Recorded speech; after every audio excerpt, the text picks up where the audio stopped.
Maybe. All right, Karen, let's bring that beat back. Bring that beat back. In the building. Mouthpiece included. TATN, TATN, TATN. Better guard your grill. TATN, TATN, TATN. Mouthpiece included. TATN, TATN, TATN. Better guard your grill. TATN, TATN, TATN. Mouthpiece included. TATN, TATN, TATN. Better guard your grill. Better guard your grill. Knuckle up. Welcome to Mouthpiece Included, the pod where we speak on Spolitricks, spots. It's a fusion of spots, polytricks, and everything in between. The collapsible superposition upon your observation. Conscious observation, I might add. Welcome back to the show where myth meets media and the gridiron bleeds symbolism. Okay? This is your unapologetic front row seat to the collision of spots, politics, and culture. Each week we dive extremely deep into the headlines that matter to us, Copycat, foundationally black Americans, so-called black. From locker room drama to legislative power plays, unpacking narratives that shape our world on and off the field, between the lines and outside the lines, we may add. Okay.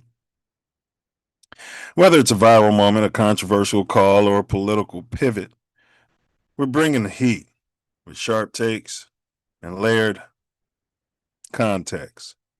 This week, we're going to be breaking down the bruising aftermath, the Bears, Steelers, where Chicago's grit met Pittsburgh's steel, and a clash that exposed both promise and pain, from defensive breakdowns to quarterback flashes. We dissect what the game revealed about each team's identity and trajectory. Was this a turning point out there, or just another chapter in a season of hope? Then we're going to pivot to the looming showdown, Bears versus the returning Super Bowl champion, Philadelphia Eagles, with Philly flying high and Chicago hungry for redemption. We preview the matchups, the mind games, the mythic stakes. Can our monsters of the Midway rise again against the NFC's so-called elite? Because, we ain't beating nobody. Tune in as the Mouthpiece sets the stage for another week of gridiron drama and cultural fire. Whether you're here for spots, scheming, or political sharp turns, we've got your dose of insight with just the right amount of leading edge. This ain't just commentary, it's clarity served with heat. Ready? Let's lace up those filthy air ones and pull up at Hallis Hall at the crack of dawn, step out of the taxi cab into the dirty slush, and let's get those dirty air ones nice and damp so they can get molded and smelly, and let's get to work. Y'all, the panel is open. All you gotta do is click on the link that's been pinned in the chat. We ask one thing, okay? Pull up, but if you do pull up to excrete your excrement, don't forget to bring your mouthpiece, okay? So, stand down, stand back, stand by.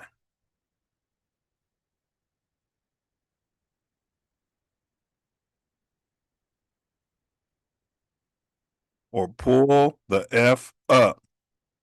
But if you do pull up, don't forget to bring your towel, and definitely don't forget to bring your mouthpiece. Hit that like button. The views expressed in today's pod are those of the host, the guests, and are not necessarily reflective of TATN or any affiliates. Go grab your mouthpiece so we can get started as I'm big up, shout out Midwest Festivals presents Ancestral Echoes. It's going to be their 4th annual glamping house music music festival. Best DJs across the Midwest and across the nation. And, it's a weekend event. You can drop ship your mobile trailer or they got tents. You can bring your own tent and you can glamp. Okay. You don't have to go nowhere. Don't worry about no DUIs. Just honor the ancestors with some wonderful people. Because one thing I say, all of the ancestors were once here, and we shall all be with the ancestors once again. Big ups, Tay Mills Aesthetics. You find yourself in sunny Southern California and you're looking for a multicultural skin, body, and weight loss pro, licensed, bonded, fully insured. Reach out to Tay Mills Aesthetics. Okay. I'm going to drop this link into the chat. Tay Mills Aesthetics. Boom. Tay www.taymilzaesthetics.com. Tell them the Mouthpiece Included show sent you. And then we got Bella B. Okay. Bella B Designs. Copper color. Want to get some wonderful swag like this design on a shirt, sweatpants. You know what I mean? Reach out to Bella B. We just dropped that link in the chat. Designs365@gmail.com. Last, certainly not least, you find yourself in your whip in a bind. Maybe you got a blowout. Maybe, I don't know. You're too scummy to drive and you need a tow. You need a tow. You're leaving a little hole in the wall. Dive bar type of situation. Played too much bid whist. Might have drank too much Uncle Nearest. Then you reach out to Gym Recovery. Gym Recovery will pull up in a brand new flatbed truck with all the technology. He's been licensed, bonded, fully insured for over 2 decades in the business. He'll have you whip up before Pookie, Ray Ray, and the Venezuelans can pull up and leave your car on bricks or possibly start shooting at one another and you're caught, God forbid, you're caught in a crossfire. He'll get you home and get your whip home safely. All right, enough. Let's go ahead and get the perennial Father of the Year nominee, Leo's finest. You know what I mean? Catholic League. Big Ace in the building. Sound like you got something against the Catholic League. No, it's not Lutherans. Yeah, I wasn't the Lutherans. No, we competed on a high level and that we're trying to fight for the melanated versus the non-melanated, and back in our day we still were playing with the non-melanated Catholic leaguers out there. So yeah. It was a good time. Hey, What y'all, up, fool? what up with it, fool? Hey, y'all, FGB? Definitely to the highest level of FGB. We were looking for some losses in the Norris division this week, but we couldn't get any help from some people, especially the drop dead gorgeous quarterback in Minnesota or the idiots that got running the New York Giants this week. So, but FGB and bear down. Yeah, I think I'm gonna file a lawsuit against Dynamite JJ McCarthy for calling himself 9. If I see him, I'm gonna slap the shit out of him. Don't you ever sully my name like this. I think you should. You know what I mean? I should You file should, a frivolous lawsuit, shouldn't I? yeah, copyrighted and oh, we got an early admission. You should copyright it and let that dude know that there's only 1 9, and if you want to sully that name, sully it as JJ McCarthy. JJ McCarthy. Yeah, for sure. Yeah. All right, we got Big Hank in the building, the bluegrass's finest. Kentucky bluegrass. I'm gonna need some of that in the next few months to stir up my grass here at the homestead. some of that Kentucky bluegrass. Yeah, yeah. I don't think he heard us, but Yeah. all right, we got Kentucky's bluegrass finest in the building. What up, Big Yeah. Hank? What's going on, fellas? Can you hear me? Yeah, we Yeah, got we you can hear loud you and clear, now. brother. Okay, cool, Yeah, cool. yeah. Hey, before Yes. we get started, I dropped a link in the chat. It's two links. One of them is pinned for anybody who could pull up. Shoot your shot, pull up, excrete your excrement.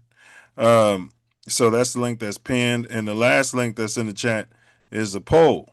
So we got a poll up on the channel, y'all, and it's heating up.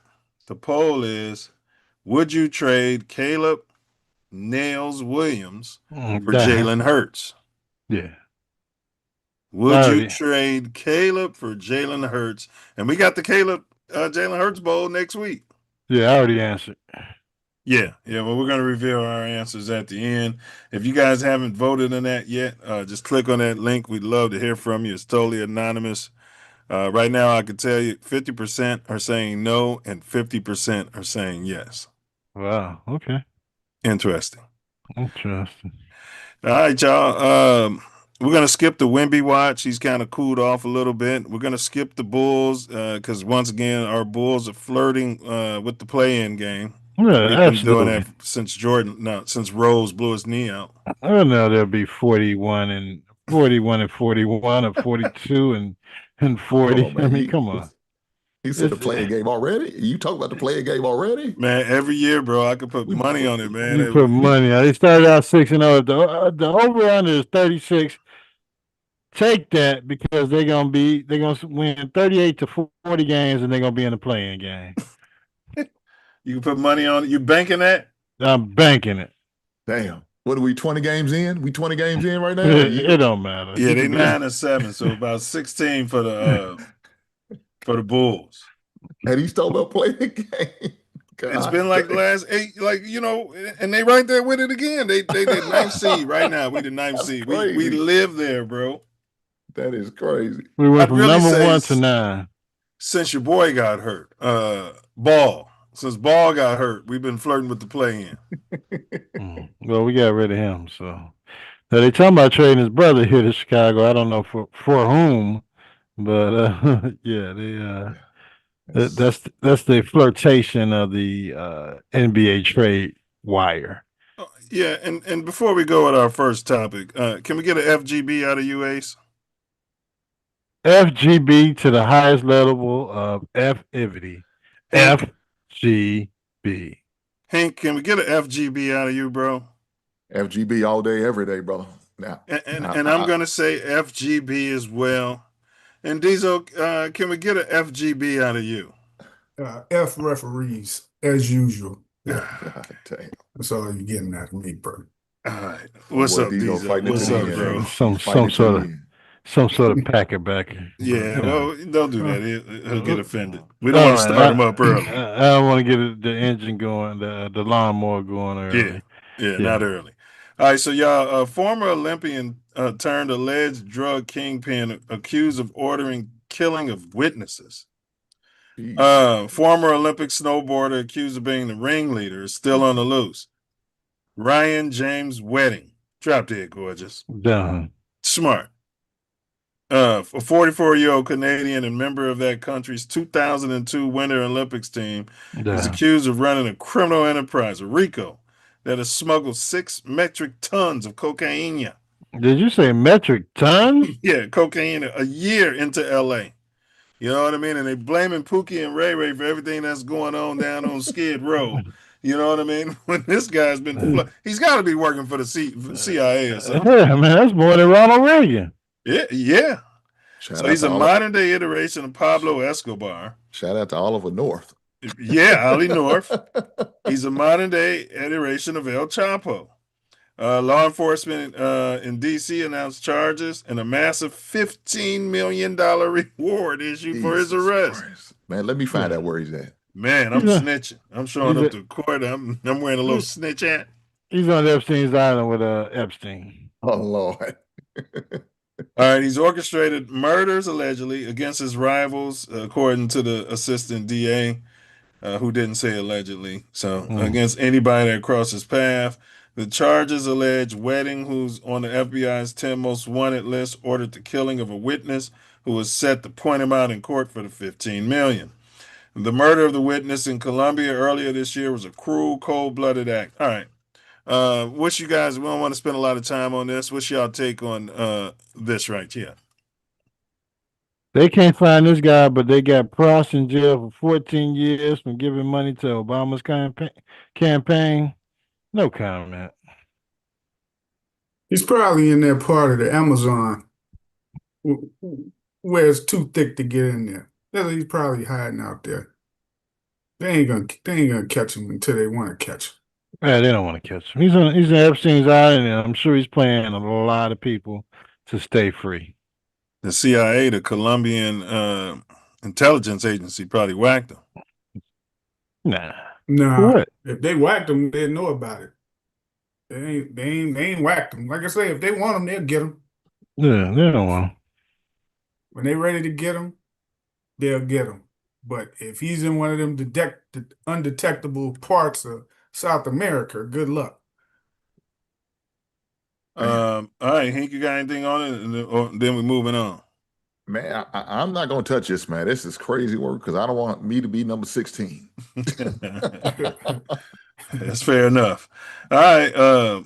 6 metric tons? I mean, come on, man. That dude is hiding with a lot of money. Wait a minute. He was what part of the Olympic team was he part of? 2002.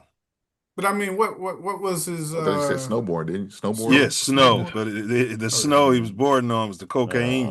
He's bobsled. And he's from here. Him and the Reggae Boys. He's from Canada. Oh, he's a Canadian.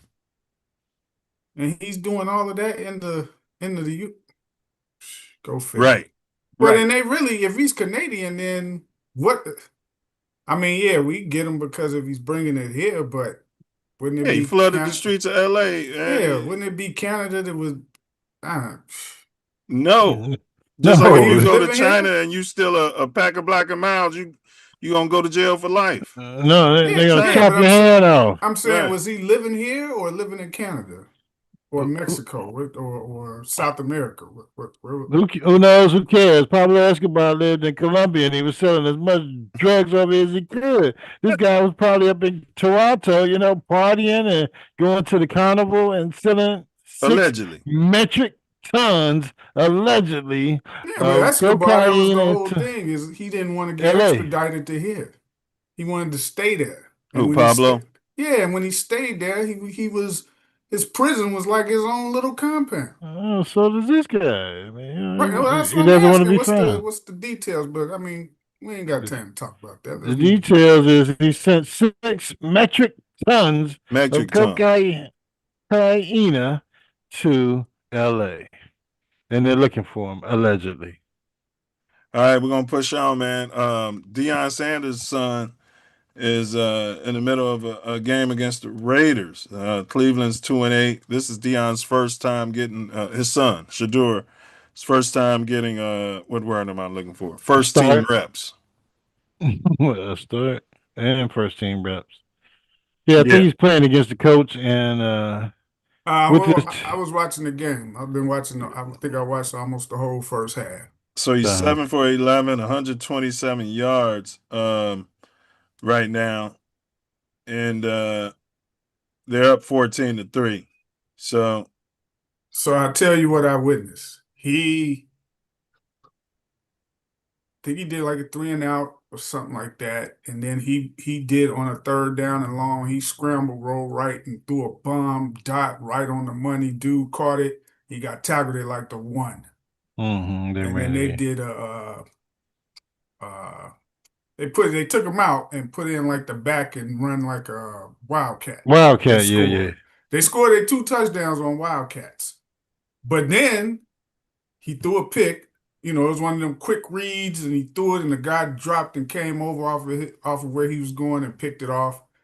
But then he came back, did a rollout, boom, hit Jerry Jeudy in a bomb over coverage. Judy's running, don't realize a dude's up behind him. and peanut punches him and strips him, and then it's a fumble on that play. Otherwise, they would have scored another score before the half. But Do they so take all far, those stats away? no, you I get mean, credit for the completion, just not the turnover go to Jerry and Judy because it's a strip, a fumble. this Yeah. this is coaching.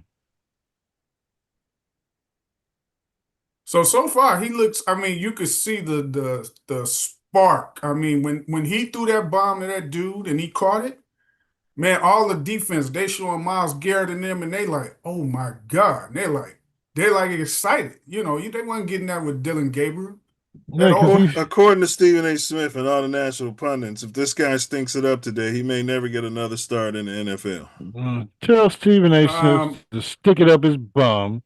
The that's guy should have been ridiculous. playing. I mean, that's ridiculous. You know, he shouldn't even be making comments like that. Yeah, it's Even not if just that's what him. you. Well, I mean, even if he thinks that, right? I Yeah. wouldn't be saying that out publicly because you know it's been like an undertone backlash against this guy to start. He So hasn't gotten any reps with the number one team all season. exactly. He wasn't even getting backup reps when he was the number No, two. he wasn't getting no snaps. No. He wasn't getting nothing. Just sitting there. You just sit there and wait your time. So either you got to cut him after this season, or you got to fire the coach. Which one you gonna do? Well, see, the thing is, he plays well today. He put him in a position where, okay, you gonna go We- back to this guy when he clears the protocol? He's know. played better than this guy in the first half than this guy has played in every game since he's been a starter. So I mean, what the hell are you gonna do? You gotta be. That's what I'm saying. Put him in a position where you gonna make it where them dudes, the team gonna be like, "What are you doing? What are you Right. doing, coach?" The defense, I'm telling you, I ain't seen them that happy on when the Mhm. offense did a play Yeah. the whole season. I mean, they were like smiling and into it. I was like, damn. They got a chance to win the game. They got a guy on the offense that's driving the ball down the field, and versus what the hell they had going on before. But and granted that Shador is, producing in his first start, but it's still the same problems. The offensive line stinks. The running Yes. game is bad, and The the coaching coaching is bad. stinks. They got a good running back. Their line does stink. They Yeah, do got a good back, so you got the scheme, all that stuff goes hand in hand. yeah. The defense top now, hey man, they gonna have to donate your boy Geno Smith's body to science. He got sacked like 5 times in the first half. Man, I mean, they He's was giving him he's cannon business. fodder. He's fine. He's a placeholder for the new Drop Dead Gorgeous they're gonna draft in the Well, he's playing for the Raiders, and he's got a contract that. he's cannon fodder. They're Well, gonna bring in a Drop Dead he's Gorgeous He's Pete Carroll's boy, carryover from Yeah. Seattle. You can't Yeah. call him boy. What He's do you want okay. to call him? What do you want to call him? You got any comment on this Yeah, he's Inc, cannon fodder. before we I move mean, on okay, to so the what? to the JF1 watch? The JF1 didn't play today. No, he didn't. He was bench. All right, so is it his fault they're down? They lost 23-10. Absolutely. Is it Justin Fields' fault? How can it be his fault? He didn't play. Okay, I'm trying to be sure here. Tyrod did throw for 222 yards. He though. had a better game than Lamar, technically. I think the pick came later in the game. Allegedly. Wait a minute. Okay, there it is. They're at home. They're running the damn football. The shit the Bears should be doing. Their D. I think they turned it over. What's up with Lamar, Ray Jackson, man? He's hurt. He's killing my fantasy league. I know it. His stats. I'm telling you, he's hurt. He's not balling like you would think, and neither is Derrick Henry. So if you come in, you bring the Jets into your home stadium, and you're hurt, you just hand the ball off, win the game. Put your big bad defense out there, win the game, and move on to Thursday night. I might go to the Thursday night game against the Bengals that they're playing. Oh, and this guy's talking about going to who are you rooting for when you go to that game?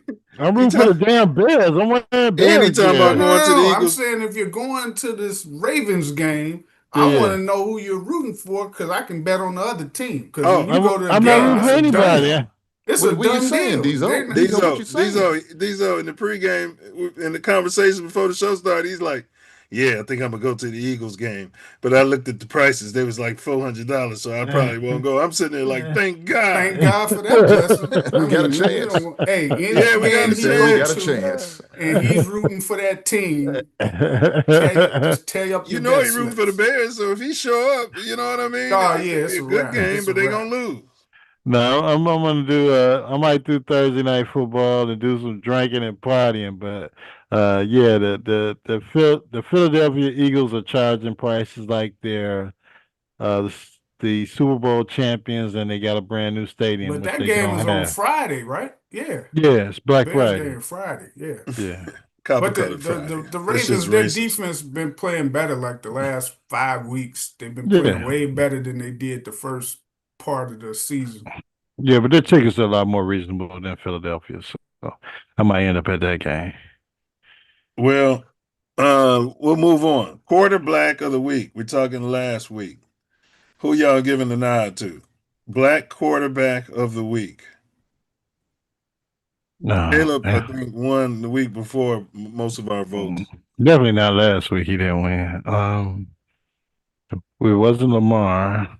Wasn't Sideshow Bob. They We got lost, but he was all right. That was, what was here that, you week go. 11? Here you go with Jalen. Jalen threw for 50 yards, I think. That's fine. They won. Oh yeah, I tell you, mine was right out the bat. It was um Bryce Whitney Young. Oh yeah, Bryce Young. Yeah, He balled. yeah, he threw for Balled. 400 plus. In a win. Yeah. 3 My touchdowns. bad. Yeah, he Yeah, balled. I remembered it. I was like, oh, he'll be mine for next yeah, week. yeah. Bryce Young. He threw for 400 plus in a victory. I'm going to give it to Dak Prescott. I'm not going to kneel for any police brutality. Dak Prescott can kiss my ass. Yeah, I'm going to give it to Dak. Hank, who was your quarterback of last week? Oh man, it's kind of hard, man. Hard to pick from because we didn't have many. The Duke did was successful. It was a But bad week for almost every quarterback yeah, last week. it was Yeah, it rough, was a man. tough fantasy week. Um, Definitely. Jesus Christ. Josh Allen I got don't can we had a put game. is Tua allowed to be a black quarterback? I don't know. Tua, that's a Yeah. good question. Well, he wouldn't be allowed at the clan meeting. I know. So we go. He's a minority. Yeah. I'm gonna go with Tua. All right. All right. All right, he's going with Tua. He probably never win another again, but that's okay. He got it last weekend. I think he's unconcussed at this point of the season. Okay. So we'll see what I happens on I Sunday. wouldn't doubt it. Y'all I mean- think y'all saying Tua is not concussed? Tua walks around, he get out of bed concussed. He looks more like he's constipated. That's Damn. more God like it. damn. Well, I got a prediction. The Eagles are probably going to bring in Tua, and he might take Hurts' position and put another, feather in his cap. Where now Hurts would be pissed and go off to another team and have to prove himself again. Yeah, the Eagles paid Hurts $250-something million. Yeah. No. That I ain't mean, gonna happen. something. That's a weird thing. I mean, even he comes out and says in the press conference that he not playing well or whatever. But then they're saying he's like doing stuff against what they're calling. So not like audibles, but just like playing his game as opposed to the game that they're trying to call. Yeah, he's winning, but they're blaming the him. defense is doing more so been winning their games. It hasn't been their offense. Okay, but if he was blonde haired and blue eyed, and the running back wasn't doing nothing, and the wide receiver was pouting and texting every week, everybody would know exactly what to do here. Everybody would be standing up for the quarterback and blaming all the coloreds. for talking too much, and that running back for not doing his damn job, and they blame that offensive coordinator when last year none of this was an issue. Well, they've been blaming the coordinator, and they were on what's his name's case initially, AJ Brown, when he was doing that talking. They're like, "What are you doing? Be quiet, keep it in house." But then eventually, just like more stuff keeps coming and coming, and then he comes up there and he kind of admits, like, "Yeah, I haven't been doing, what I'm capable of doing. I'm just gonna keep going out there doing." And then they're like, I don't know, man. It's like a weird dynamic with that team, man. Something's going on. You think they should get Nick Foles back? I know you was a big Nick Foles guy. You think they should bring Nick Foles back? Bring him back to win another Super Bowl. What you gonna do? Bring him up to be the third quarterback? He can replace Hurts. Hurts only throwing for 100 yards. That's how y'all be talking. He only doing this. He only doing that. This is a modern passing league and blah, blah, blah, blow it out my ass. Well, AJ Brown is sitting up and cozying up to his owner, and he's telling his owner that this guy isn't giving him the ball and he should do something about it. It's a lot of stuff going on. It's what they call the Super Bowl hangover. It's a lot of shit going on that they need to fix if they're ever going to win another Super Bowl. But if you look at J.J. McCarthy, his big name MVP type wide receiver is calling him and rubbing his hair at the end of the game and telling him to keep his head up. And this guy hasn't done shit. And then you got a leader. What they're doing to Hurts, in my opinion, is they're running the same routine they ran on Russell Wilson. Oh, he's aloof. He's not part of the locker room. The guys don't like him because this N-word is making too much damn money. Yeah. And why is you don't think he's aloof? Jalen Hurts? I'm talking about Russell Wilson. You don't think he's aloof? he definitely is. Well, I mean, whether he is that's or what he's not. He said. So I'm saying they're asking him running. If he thinks Russell Wilson this ain't a conversation about. Well, you're the one mentioned him to compare. Well, but okay, yeah, I think he was a little aloof. Okay. But it don't matter. Even if he was winning championships. What I'm saying is what they're doing is putting Hurts in. They're putting Hurts. They're putting Hurts in that same like category. Drop dead, sexy, gorgeous, like you like. Cost him a second one because Pete Scrupulous Carols wants to call that pass play instead of give it to beast mode. Cost him going with the loof. Yeah. Well, all right, let's move past that because he's washed up. What I'm saying is they're putting Hurts. They're using that same. It's like a template they use. Okay, let's run the aloof template on this coon, and then his own people are turning against him. Yeah, no, I don't think he's aloof. I don't know. It's just something with that. It's the Super Bowl team and the offense that something ain't right. Where you're getting this internal turmoil, and they keep you winning games, but I don't know. It's just something not right with them dudes. I don't know. I don't know who it is that's causing the main core of their issues with their offense. I don't know. Super Bowl hangover. Your damn running back is doing every other commercial you see your running back on. And he's not playing like he. Yeah, because he's on every commercial. After every game you're playing, he's on every other damn commercial. Chunky Soup, State Farm, blah, blah, blah. Yeah, you got to rest.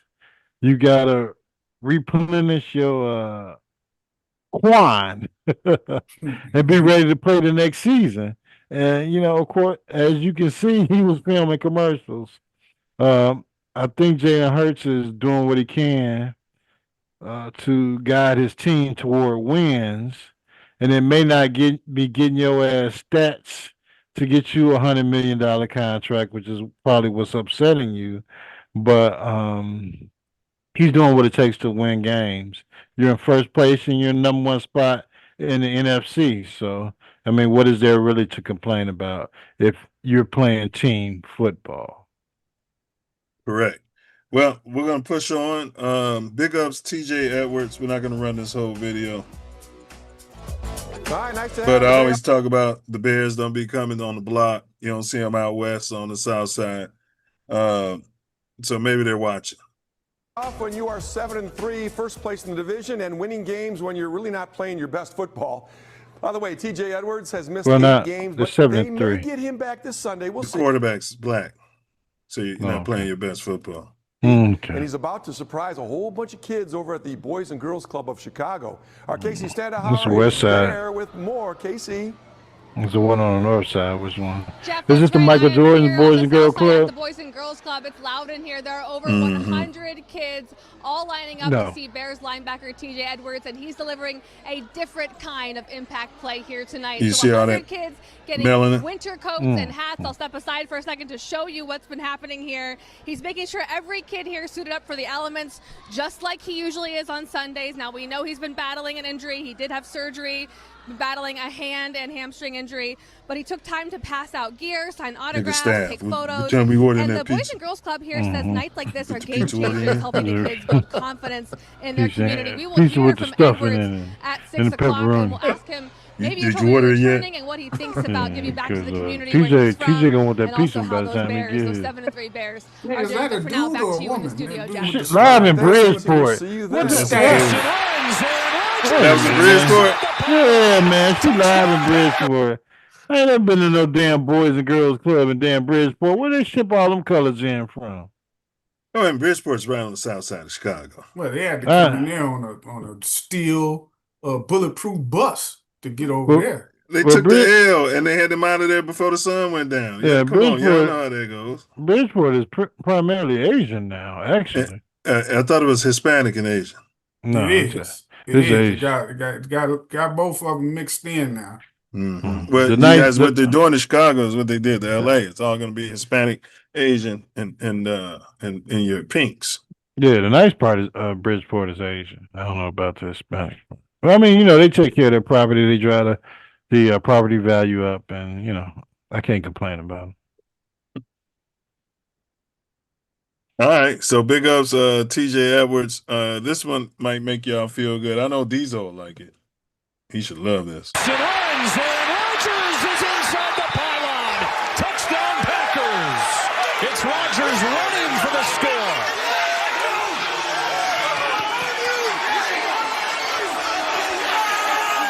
Right on cue, Joe. I still own you. You liked that, didn't you? You got a full Woody when he was doing that, didn't you, Diesel? Yeah. Well, I mean, you said he would be under your description analysis, so Drop Dead Gorgeous that you see in your Hustler magazines that you read every night. right. So I'm sure that's why you pulled up that video clip Uh-huh. from years ago. But you liked it. Show everybody. You still haven't answered the question. I don't like nothing about it. I don't know why you think I like the Packers. Because you won't say FGB. It's like if you What go to do they got to do Motown, with it? if you go to Motown or Terratown and the guys ask you to say Stone Love, you're going to say it. No. You're going to say it or you're going to get pistol whipped, stumped out, and robbed. I promise you, bro. No. If one of them say, "Do you think he's sexy?" you gonna say it. Yes, I do. Of course I do. I Wait a read minute. his magazine every night. I read his Wasn't he doing magazine that? every night. Well, it's Wait a minute. It's getting diabolical, man. It's getting Yeah, where diabolical. we Yeah, going it's with this? diabolical. Yeah, well, he keeps Yeah, he we want just to talk. asked him- I'm gonna give it right back to Just him. ask you a simple question. You No, won't say you- FGB. 'cause you keep trying to see say, the quarterback, like your I'm former some damn quarterback over there, Packers fan. telling you that you're a slave and he But owns you the one 'cause you keep live in the showing city of video clips Chicago. of what you call Drop And Dead you liked it. sexies. Yeah, okay. I Well, like we it. have- You love we- it. we- If I like it, you love it. Now. There we go. This your boy. You need to Okay. stop trying to play that stuff because it's freezing up your. And bring your Signal. sexy back. They're about to ask him about the fumble in the end zone. Just threw my ball. He made a great. This is what pisses me off about this young man. Caleb, the strip sack. I know it's probably as a quarterback hard to just go down for safety, but is that what you're supposed to kind of do? In this? They asked him a simple question. Is that what you're supposed to do? Yeah, it's what I'm supposed to do is just throw the ball away. And then the end zone. And in that situation, just throw the ball away, live to fight for another down, and yeah, that's it. How do you look at a game? See, they like should this have and asked a you get- follow-up question. What are you supposed to do once TJ Watt gets a hold of you? You know, that's what they were getting at. Should you just drop the ball in the end zone so that they can have a touchdown as opposed to two? He's Y'all got any doing too commentary on much. that? Yeah, he's doing too much. But He went back. He looked like he was about to scramble. Then he tried to reset himself in the pocket. Then he decided to swing around, and then it was too late. You're getting hit. So he's trying to do too much. But I don't like the offensive coordinator. You got to call the back to chip. What if you're gonna try to pass on 2nd and long in your own end zone? kind You of got to run have play. him pick. Just help him, something. But he didn't do that. And then this dude trying to be creative in his crazy mind. He's Iceman. They call him Iceman. Nice man, my ass. Run the damn ball. Get rid of the damn football. Or whatever you got to do. But that play is for your second-year quarterback. Running around, dropping into the end zone for a long pass makes absolutely 0 sense, and it resulted in -7 points. Yeah. Hank, Look, the guy held the ball too long. He had plenty of time to throw the ball away. He did about 4 flips and a pirouette. the He had pirouette. plenty of Yeah. time. He loves had plenty that. of time to He get rid of the reset ball. himself in the pocket, and then Again, he had plenty of time to get rid of the ball. He chose to try to get somebody going downfield, and then by the time it was there, he's getting thrown down to his back. How likely is that somebody that you're talking about, Roma Dumze? More than I'm likely. sure it was. But like I said, man, he's got to get rid of it. He holds the ball way too long. When we noticed when he's getting that ball out fast, how he was completing passes, making plays. But when he's trying to hold the ball and go downfield, man, sometimes he's just not there. He's going to have to learn how to do it, man. He's going to have to. That's going to hold us back from ever making a deep playoff run. In my I opinion. will say this. I just started tracking his Curly Stooges plays, and they were way down. It's like they've been watching the tape. Somebody probably put a tape of like, look at all this Three Stooges shit you're doing. It's too high of a percentage because they were way down this game. A couple of times he did it. He ran. He took the cheese ace. He took the 4 or 5 yards that we've been screaming for 34 weeks. Well, I mean, I should have sent you the video earlier in the week that Pittsburgh had someone running his escape moves in practice. So so when he escaped to his right side, whatever his pirouette he normally Yeah, runs. he always goes to the right. Yeah, they had somebody running that in practice, so they were eliminating that, and maybe they were coaching him to not do that in this game because Pittsburgh is ready for you, and they got Watt, and they got some guys that are going to sack That's why I you. didn't understand the sack. So Diesel, you make a great point. Yes, they should have had somebody chipping and all this and that. But if you're the quarterback, Watt is hot over here, and they've been preaching Watt. It's like, man, when we played in the Sicker East, they preach who you going up against. One of them all-state players. That's all you hear about all week in practice. Yeah. You know what I'm saying? especially against your own end zone. Man. He could have bailed initially and ran, or the back who didn't chip him, that just went straight out, dumped it to him immediately. Yeah. Instead, he's looking at he Roma looked at Dumze. him, and he looked at the back's way, and then he was gonna scramble. Then he reset himself in the pocket. And then when he feels this heat coming this way, he tried to do one of his little moves, but he just held on to him, and that was the turn. Yeah, that was JJ freaking Watt. Yeah, so he just got to be more. Got to be more cognizant of playing against. Situational aspect of it. But to drop the football, let's not overlook that. To drop the football like I don't want to say retarded, but like a slow kid on the schoolyard, bro. Yeah. What was that, bro? But if you look at it, he's dropping it because he's trying to. What's he trying to do? Throw the ball away, I guess. Yeah, he's trying to give him a touchdown. I could accept that, man, if it was up there by his shoulder, man. It was correct, bro. He was on his back going to the ground. He ain't throwing the ball nowhere. He just dropped it, bro. He never got to pull his arm because he hit him. Hey man, look here. His decision making is questionable on a regular basis. Hey, I don't know if you Hank, remember that one time. I want to hear this take, but if you was on our thread, everybody was calling him a moron and idiot. Go ahead though. Look, go ahead, bro. I was watching it a couple times, man. When he runs out of bounds short of the first down, dude, the guy already had a man block. You could have cut inside, got another half a yard, and got another 5 more yards. You get 5 out of the 6. Now it's 3rd down and 1. What if we didn't get the first down? We been idiots. Man, God, and he's been doing this for 2 years. Doing that all season. 2 seasons. This is pitiful, man. And that's why I question his decision. He could have just put the ball in front of the first down. Yeah, bro.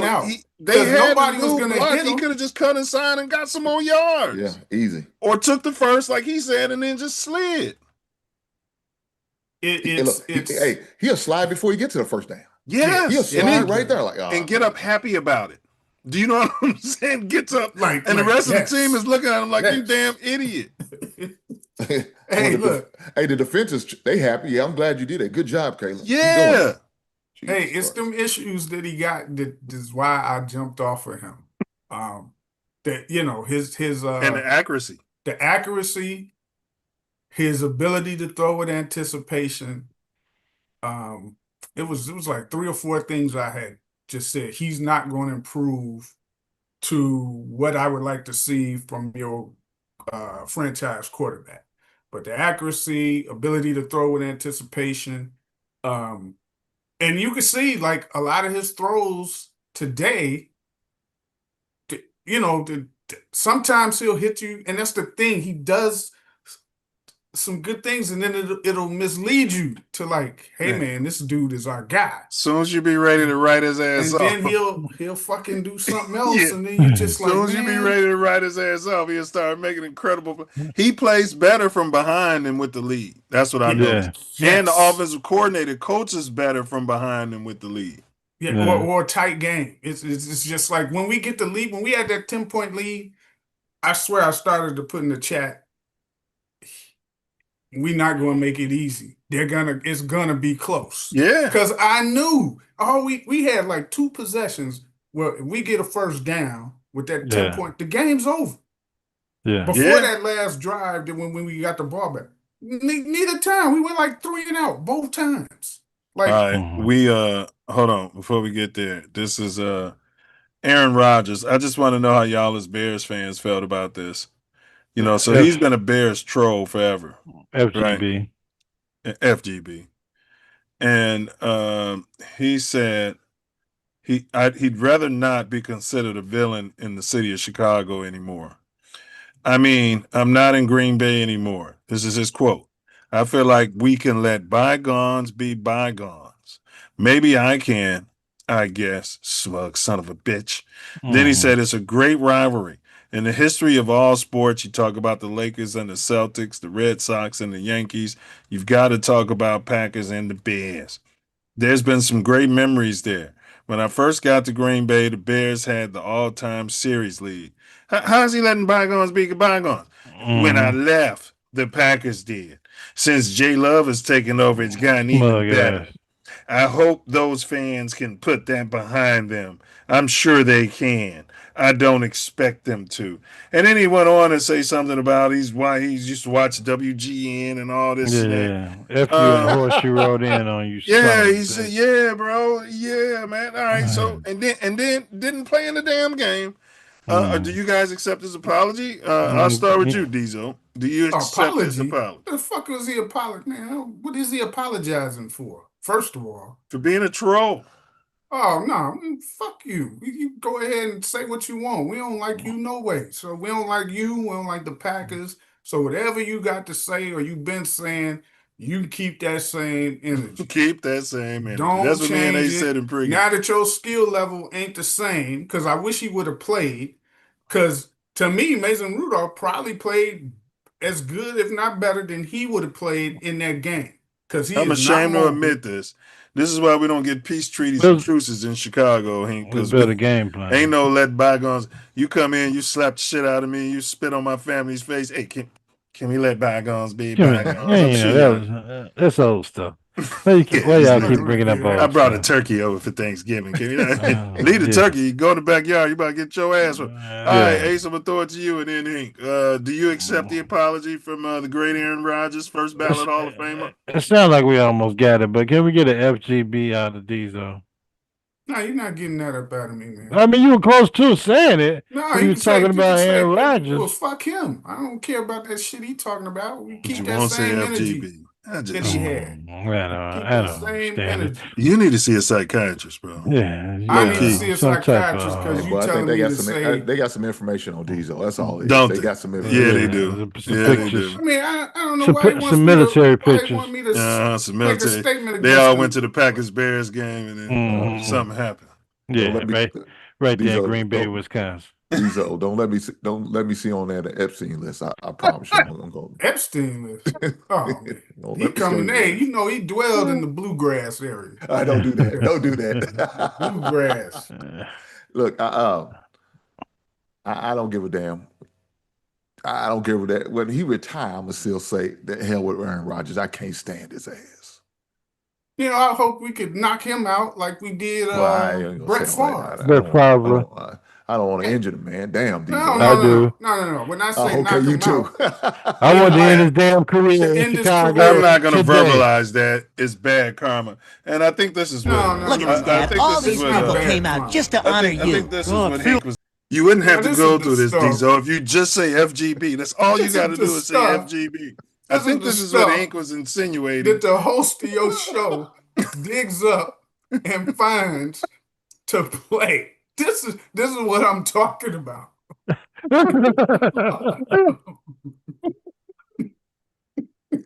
A simple FGB, man. You know what I'm saying? Eliminate all of this. You say it once, say it for the holiday season, bro. All I want for Christmas is to hear you say FGB. FG. All I want for Christmas is to not have you playing these damn clips of these fruit by the foot TV shows that you be watching. Hey, big ups to everybody who's serving the Navy, though. That's aimed at Diesel. That's not aimed at all y'all. I got enough problems. Got to go to when your boy, Pier, Putin Wooten, Corey Putin Wooten, when he knocked out Brett Favre. When he went to the Vikings and he put him out of the game with concussion, and that was the last we seen him. I would like nothing more than that to happen to Aaron Rodgers if he could have played today. Everybody wants that. Except we had no linebackers. All our linebackers is out. Montez Sweat would have got him. Yeah, maybe. Well, Diesel, our kicker, he's got the Bears record. He's gorgeous. Yeah, he's the most accurate. Yeah, he's smart. he's the most accurate kicker in Bears history. Y'all want to run him out of town just like y'all did Gold when I didn't want to run Gold out of town. And now your boy Jake Moody, Diesel, has been picked up by the Washington Commies. That was last week. He got picked up last week. By the Commies, yeah. Yeah. Look, my whole thing was put him active on the roster too. Look, you never heard me. No, look, I know teams don't do it. You can't carry it. If you can't keep Justin Fields as a backup, you can't keep two damn kickers. The hell if I can. Psychologically, a kicker can't have another kicker in the kicking room. It's never been done in the NFL. It's never been done before. Yeah, and neither had this dude who can't kick past 54 yards. What's to say, hey, you kicking everything 54 and in? Anything outside of that, we got this guy we need to kick longer. We could have did that with our quarterback. That's the only way because the practice squad. We sure could have. We could have a dual quarterback system with Bajan in there, first and second downs. When we get behind, put in Iceman. Iceman. Or JF1. You can't run past. There you go. You can't run past the first down marker with the ball, but you like running to the first down marker and ducking out of bounds right before it. So we're going to put this guy in that can run it and get us a first down. Now, y'all know. Throw his name in the equation. I've been talking about, what's his name? What is going on? Why won't it show it? They won't show it. But anyway, Jalen Johnson, our star cornerback. He's hurt. They were in the locker room the local media, and they were asking him A vivid video. they were asking him to make to make comment, and he said he can't make any comments. Evil And angel. somebody told him to shut up. You know what I mean? And I think it finally came from on high. They told him he's too yappy out there because remember we was talking about this last week. Like we ain't heard nothing from him. We ain't seen him since early on in the season, right before they were deciding whether he had to have surgery or not. Correct. Yeah. Correct. Yeah. He went on that podcast and said, I'm pretty much done for the season. A week out, the day after, might have been the same day. The head coach was saying, "Well, we don't know," and our training staff and doctors still looking into it, and there's still a possibility. Right. So I had evidence of it, but for some reason, the internet won't let me play it. Well, I mean, it's NFL strategy. I mean, you didn't know. Well, I knew Aaron Rodgers wasn't going to play this damn week, but they didn't admit to it until the last minute. The report came out today. So as they should. You got to prepare for two damn quarterbacks. You got to prepare for the starter. You got to prepare for Mason Rudolph.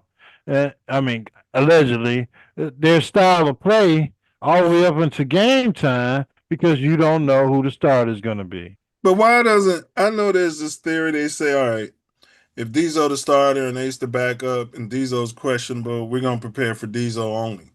And they keep saying that. I think Dick Dennis Allen's got to change it up a little bit because they said we played the same game plan that we practiced all week for Aaron Rodgers when it was Rudolph. You can't do that. Rudolph can't throw the ball past 10 yards. I would change the whole game plan on the fly. We jumping all this short shit. Yeah, two different quarterbacks. We have 0 linebackers. And but I was almost to the point where I was like, "Hey man, put whatever safeties you got out there in linebacker because these running more nickel package, 46 running side to side, killing us." But they were bringing in that extra.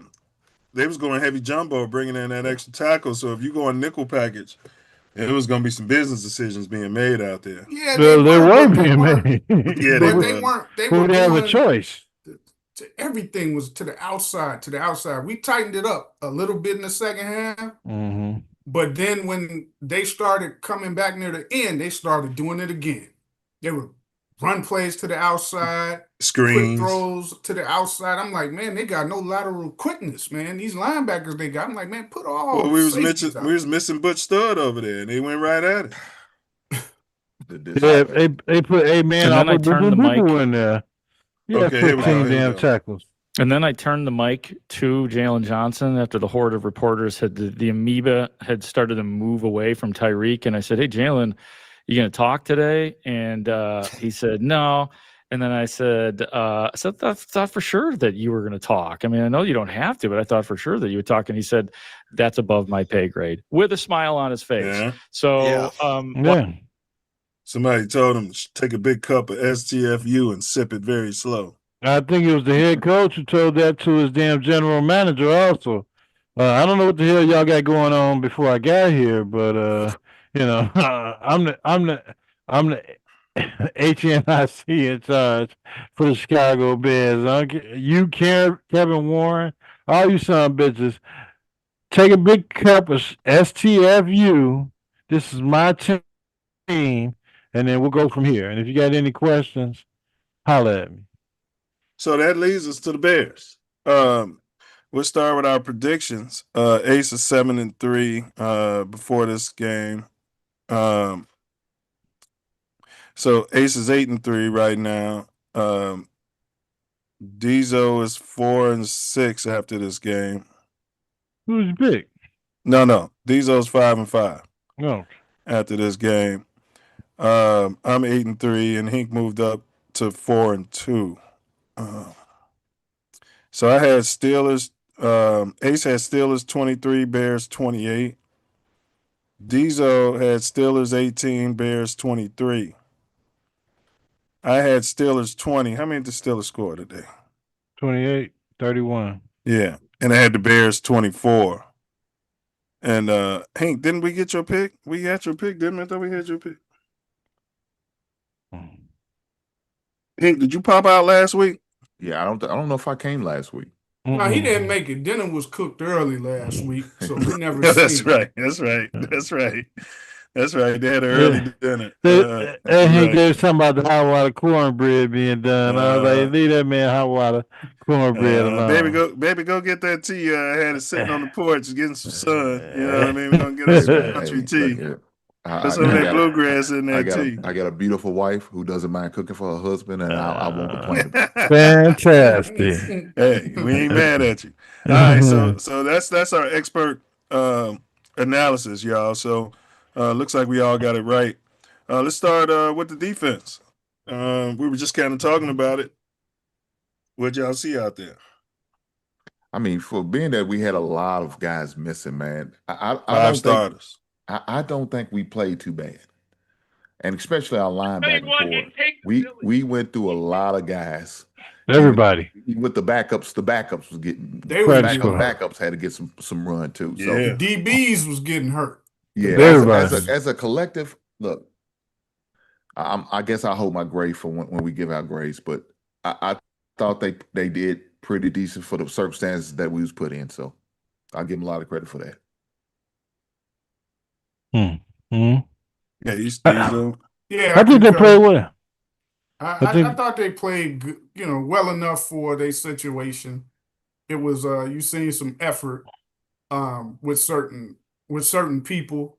I kind of wish the D coordinator would have adjusted to maybe spread the linebackers out a little bit more when they kept going side to side. He can't adjust. I think his winning percentage as a head coach is lower than Eberflus, but you maybe guys want to crown him. You go ahead and crown him.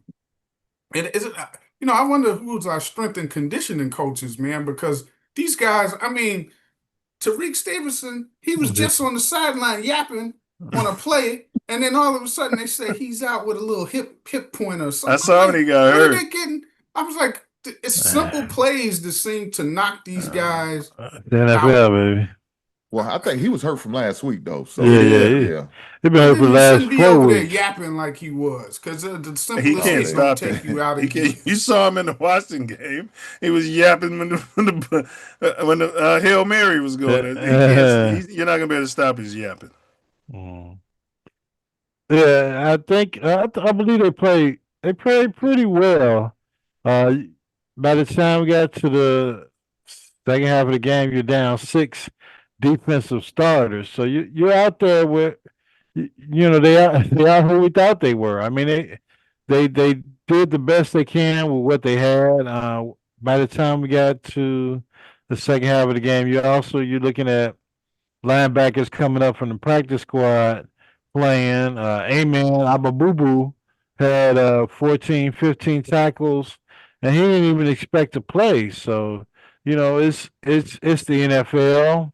It's a game of attrition, and we saw the attrition very much so on our defense today, where all these players went out. We were down to the 7th, 8th linebacker, trying to get something done to win an NFL football game at home. So the adjustments were made. We were down in the linebacker room, cornerback room, and luckily our safeties were able to hold up. But it was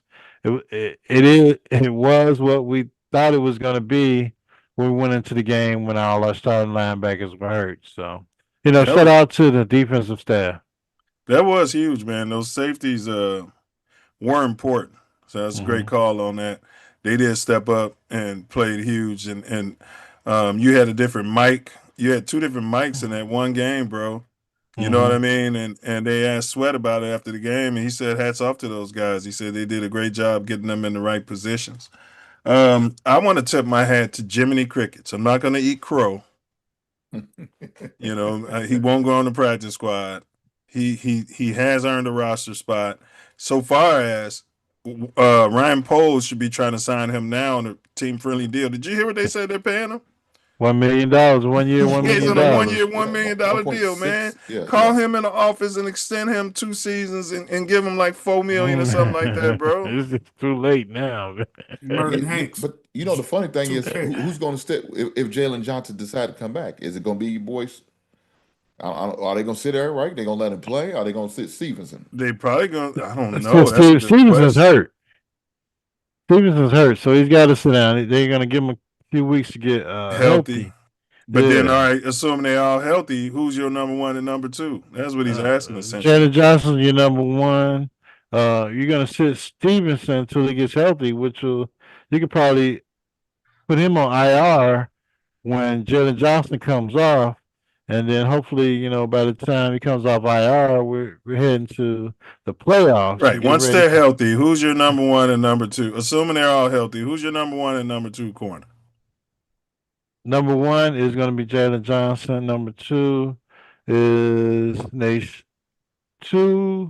2A is Stevenson. Wow. Diesel. When assuming all those three corners are healthy, what's your depth chart in the cornerback position?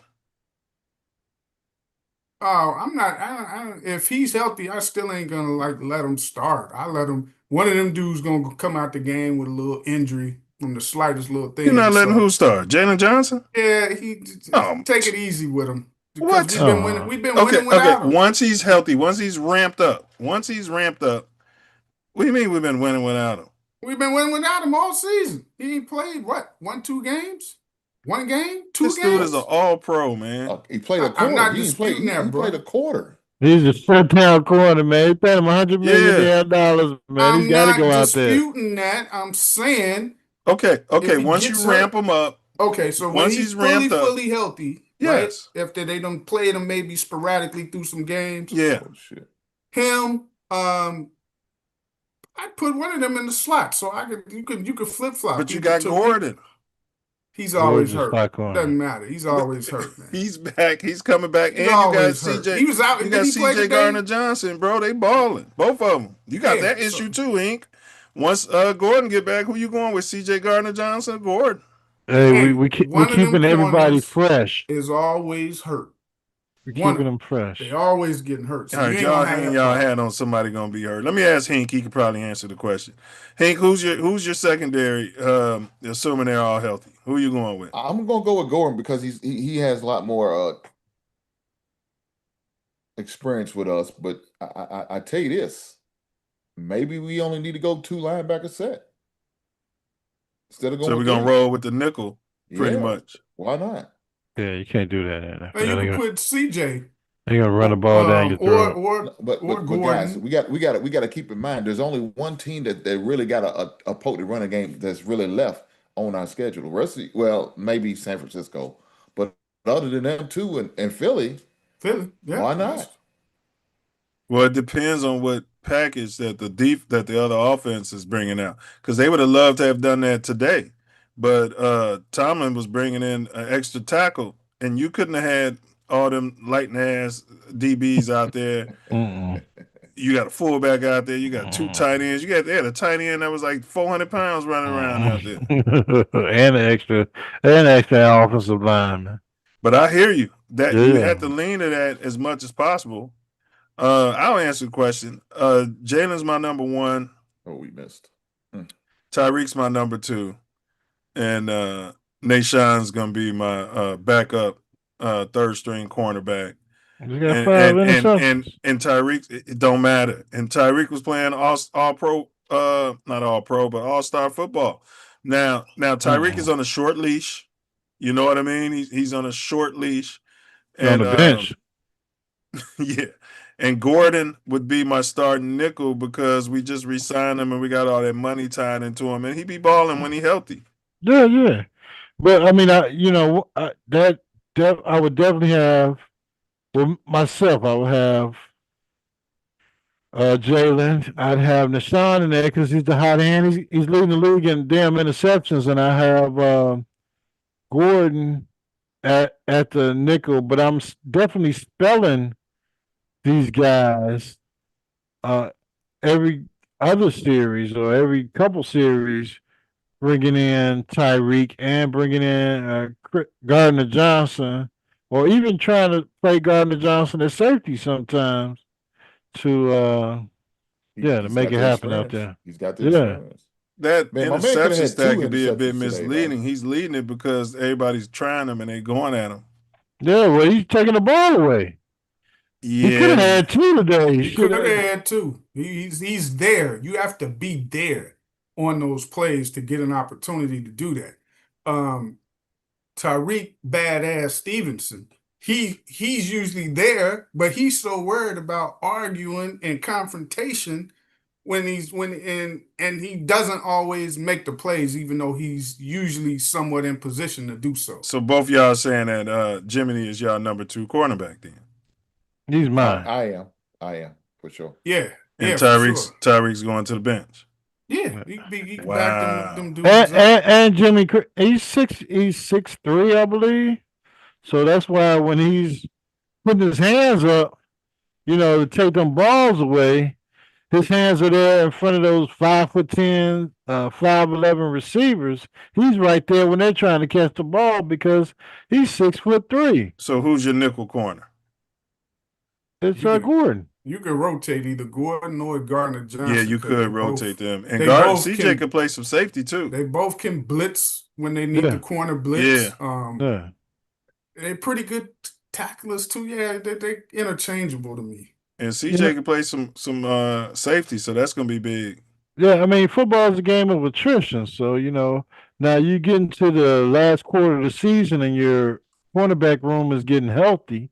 You having problems in your linebacker room.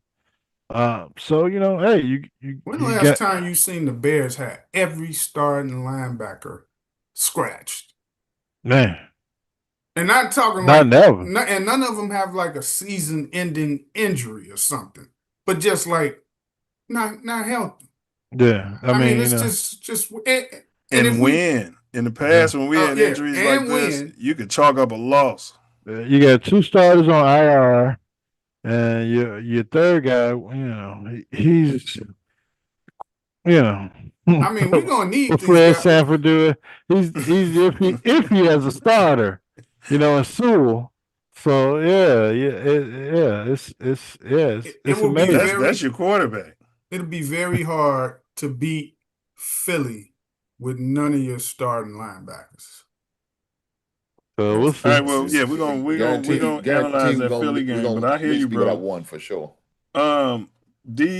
Okay, so we stopped the tush push, but then they went to the fake tush push. Yeah. You're starting to see that more often in the league. Whose fault was that? We weren't ready for it. Whoever was supposed to have containment on the outside, and I think it was one of those lighting the ass guys. If we weren't ready for it, then that's coaching. Yeah. I mean, they weren't prepared anyway for stuff on the outside when we was lined up for it. So, doggone well, they probably like, yeah, we can gash them to the outside. Let's just get up here, fake all this congestion, and make a run for it. Wait a That's minute. what he's been doing all season. We're going to stop everything up the middle. They faked out the television broadcast and the Bears, so it wasn't just on the. Well, you can't expect the cameraman to know what the hell's going on.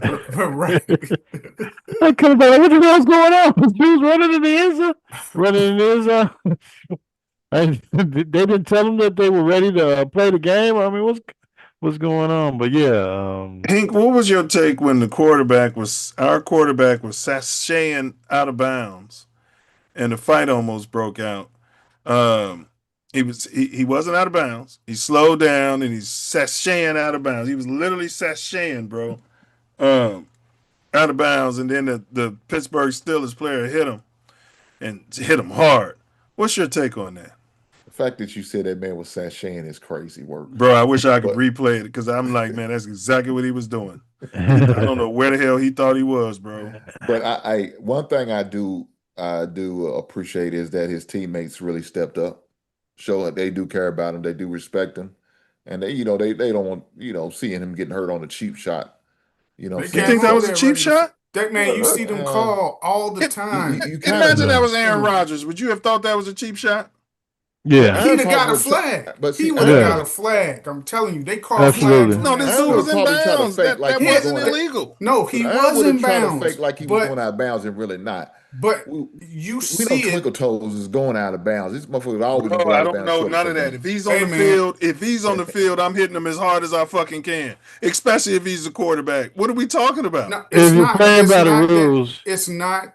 It was a legal hit. But what I'm telling you is every week I see plays where it don't even have to be the quarterback. It could be other players. They headed out of bounds, and the dude come up and hit them while they inbounds and forces them out of bounds even harder, and they throw a You flag. got to show me some data. Especially If they out of that bounds drop dead already, then gorgeous. they'll throw the flag. That dude was clearly, he had both feet still in the field of play. He's got to get out of bounds faster than that defense gets over there, or he's got to slide.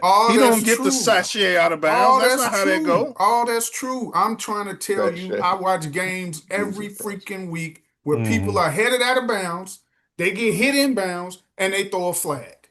I That's all guarantee I'm you. saying. I guarantee you, if Patty Mahomes is sashaying out of bounds, like Patty Mahomes wouldn't sashay out of bounds. I guarantee you, Patty Mahomes would get his ass off the field. I guarantee you. If he was injured or he was maybe limping, whatever he had going on that week, Josh Allen won't sashay. Y'all missing and he was going out of bounds, they would have threw a flag. Man, dude wasn't hustling, bro. He wasn't hustling to get out of bounds, bro. Yeah, no, I think it's because he wasn't drop dead gorgeous. All right, so you gonna get on him for pulling the race card, Diesel? So now the race card works for your argument, and you're gonna sit there. I'm about to tell him he just spent your own We're gonna get damn an thing FGD out on of you if you're gonna not be consistent on your take. He just spent your own damn thing on you. Yeah, tell him again, Ace. Tell him again. And how do you feel about it? If he was what, Ace? If he was drop dead gorgeous, they would have threw the flag. Thank you. Spend his own and that thing wouldn't have made it right. And I would have been pissed. Who says it made it right? I'm telling you that other people get flags for that. And we don't get one. That's what I'm saying. Y'all wrong on this one. No, you wrong on that. Y'all wrong on this one. You wrong. Y'all wrong. I see it all the time. Dude was 2 yards in the field. What am I supposed to do as a defensive player? That's you have to push him that hard out of from bounds. people all the time. They inbounds and you call a flag when they Man, hit y'all out trying of to bounds. play. Y'all might as well play Nerf football, flag football, or something. He's a quarterback. Y'all signed off on the Dome Stadium, and I know what's going on. The city didn't win soft. You guys are.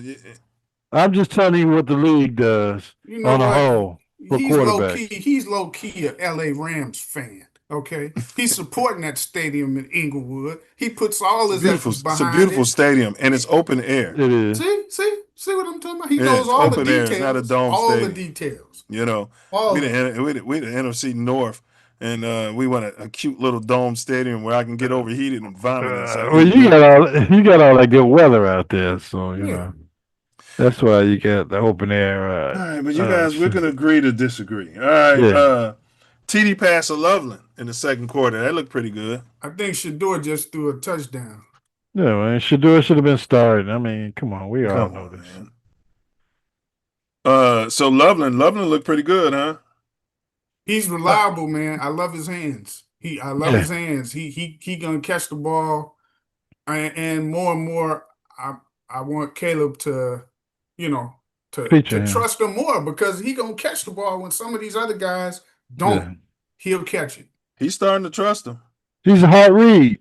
I mean, of course DJ's open all the time, but Loveland's a hot read, and I think after Adunze's dad came out with all that nonsense, it pissed 65-yard touchdown pass.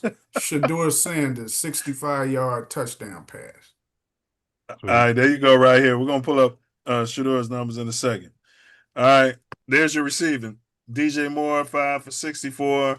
Y'all was talking about Colston, 4 catches, 49 yards, 12.2 average. Yeah, he looked good out there, man. Mm-hmm. He was hurt in camp. Yeah, imagine how he would look if he wasn't hurt in camp. Yeah, he had the shoulder injury from college. He got healthy. Yeah. And he's one of them from a Norris person. No, he's not plays in the cold weather. Don't do that. Yeah, he likes to play in the cold weather. Yeah, he came from the University of Michigan. Yeah, and North Dakota.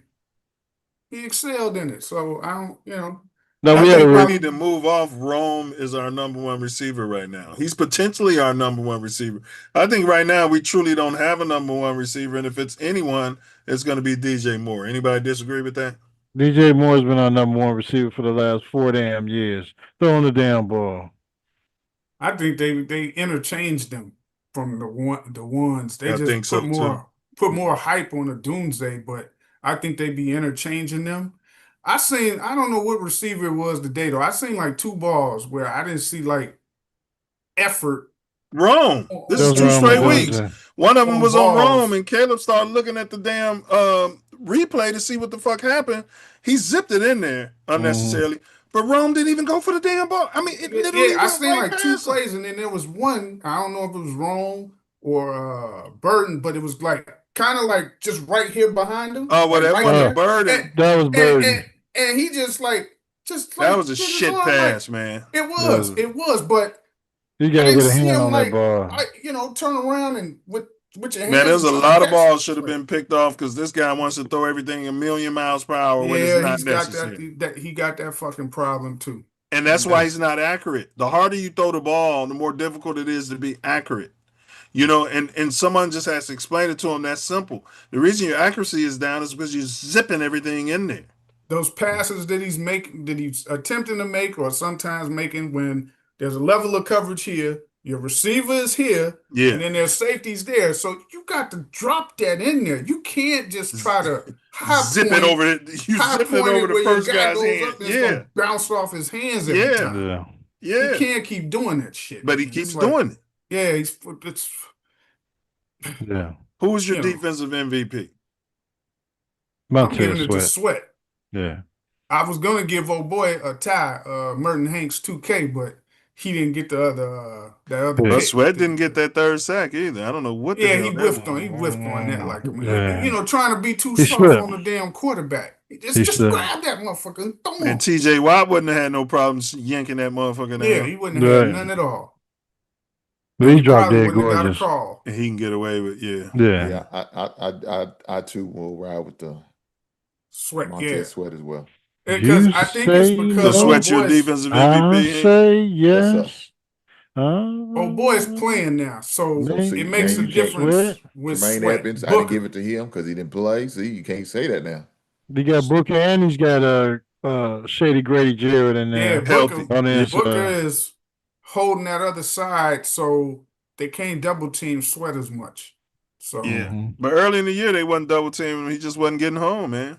Nah, it wasn't nobody over there. I don't think he was like game ready, like game shape. I don't think so either. And Ace just mentioned Grady's been balling, man. He's more healthy now, and he's getting some push up that gut, bro. Yeah, he is. He about the only one that's getting pushed on a pass rush in the middle. All right, so defensive MVP, we all agree, Sweat? I go with Sweat. Yep, Sweat. All right, let's talk about that offense. They came out there and stunk it up with a 3 and out, but what's your take on the offense? I'll start with you, Ace. The offense played pretty well. I didn't like the fact that they couldn't go to the running game or get a couple first downs in the 4th quarter when they had the opportunity to put the game away. But eventually the defense came out and did it for them. But they played pretty well. I mean, they put 31 points on the board, and if you would have heard going into this season that after the bye week the Bears would be the number 1 offense in the NFL, I think every one of us would have took it. Seeing that what we thought we would have on defense, and now some games the offense has to carry the team as well as the defense has to carry the team, and other games when they get healthy again and hey, I think they played pretty well. So I give them a A- for this. Well, you know what? I got to go down to a B because of that damn fumble that Nails had. But other than that, they played a pretty good game. All right. Well, we got his grade early. We'll take it. Yeah, but anything about the offense? Shadur's stats looks like Nails' stats, if you want me to be honest. Well, his offensive line is total trash. His line is man, it's bad. It's bad when like a few years ago when the Bears was like bad. And then he's got like his receiving core, like I said, Judy fumbled that damn ball. and they would have probably been able to get a score on that drive. But he's playing all right. No, but he's playing. He's playing phenomenal. I'm telling you, I never seen their Phenomenal is a defense and that No, team respond to a play when he hit that dude, scrambled and hit a bomb on him, and the dude got, he just lost his balance and got down at like the one. It should have been like a touchdown. He's playing phenomenal. And plus, when they when Do the you play know the what Diesel phenomenal saying means?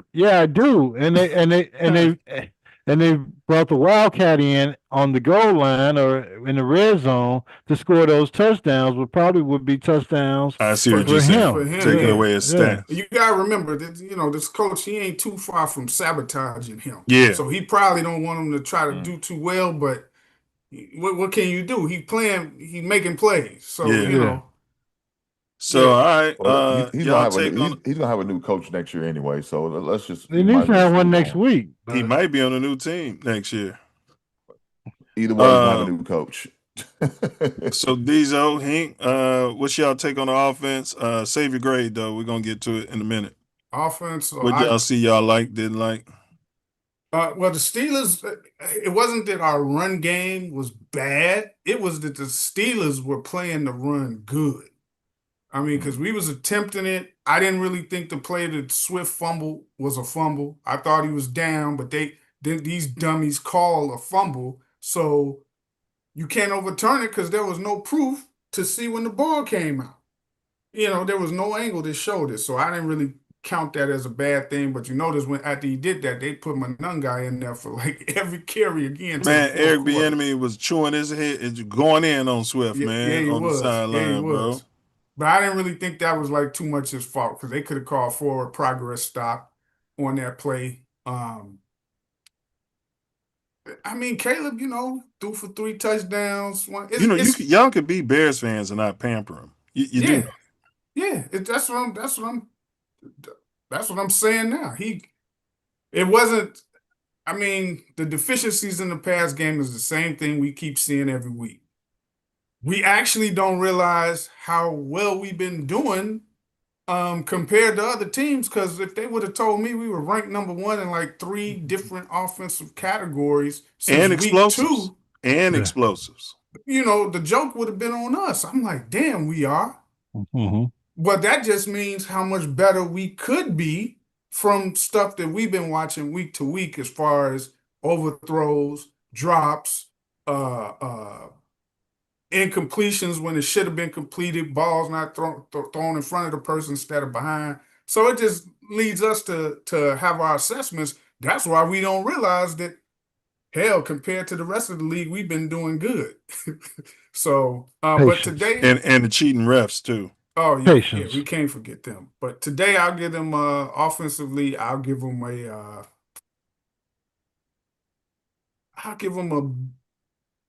B minus. A B minus. Yeah, I think a B minus is suiting because, I mean, he did throw 3 touchdowns, no picks, only sacked once. He did fumble. We had 2 fumbles. But yeah, I'll give it overall a B minus for the offense.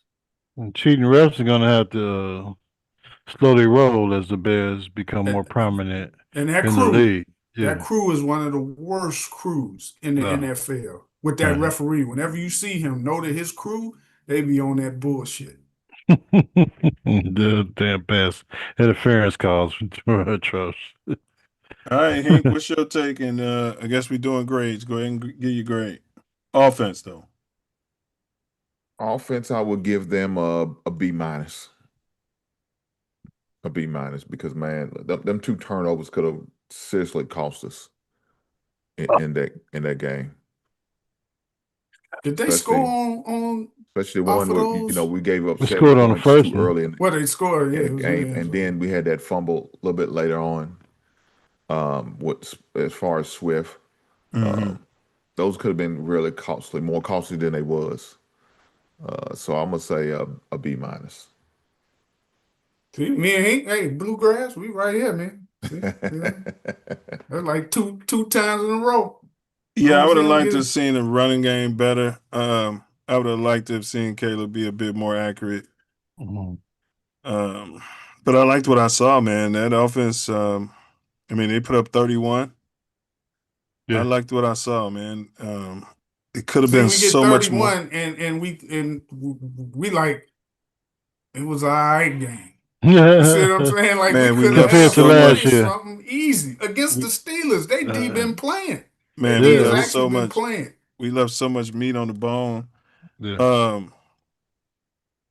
Yeah. So I mean, but that being said, the left tackle went out. Oz Trapio came in there. You didn't even hear his name, so he balled Yeah. out. You know. So big ups, potential executive of the year ace, Ryan Poles. Fire His name pose. has been thrown around as executive said of the year, fire. Diesel. And Diesel didn't want to move off of him. Diesel says give him this last year, you know.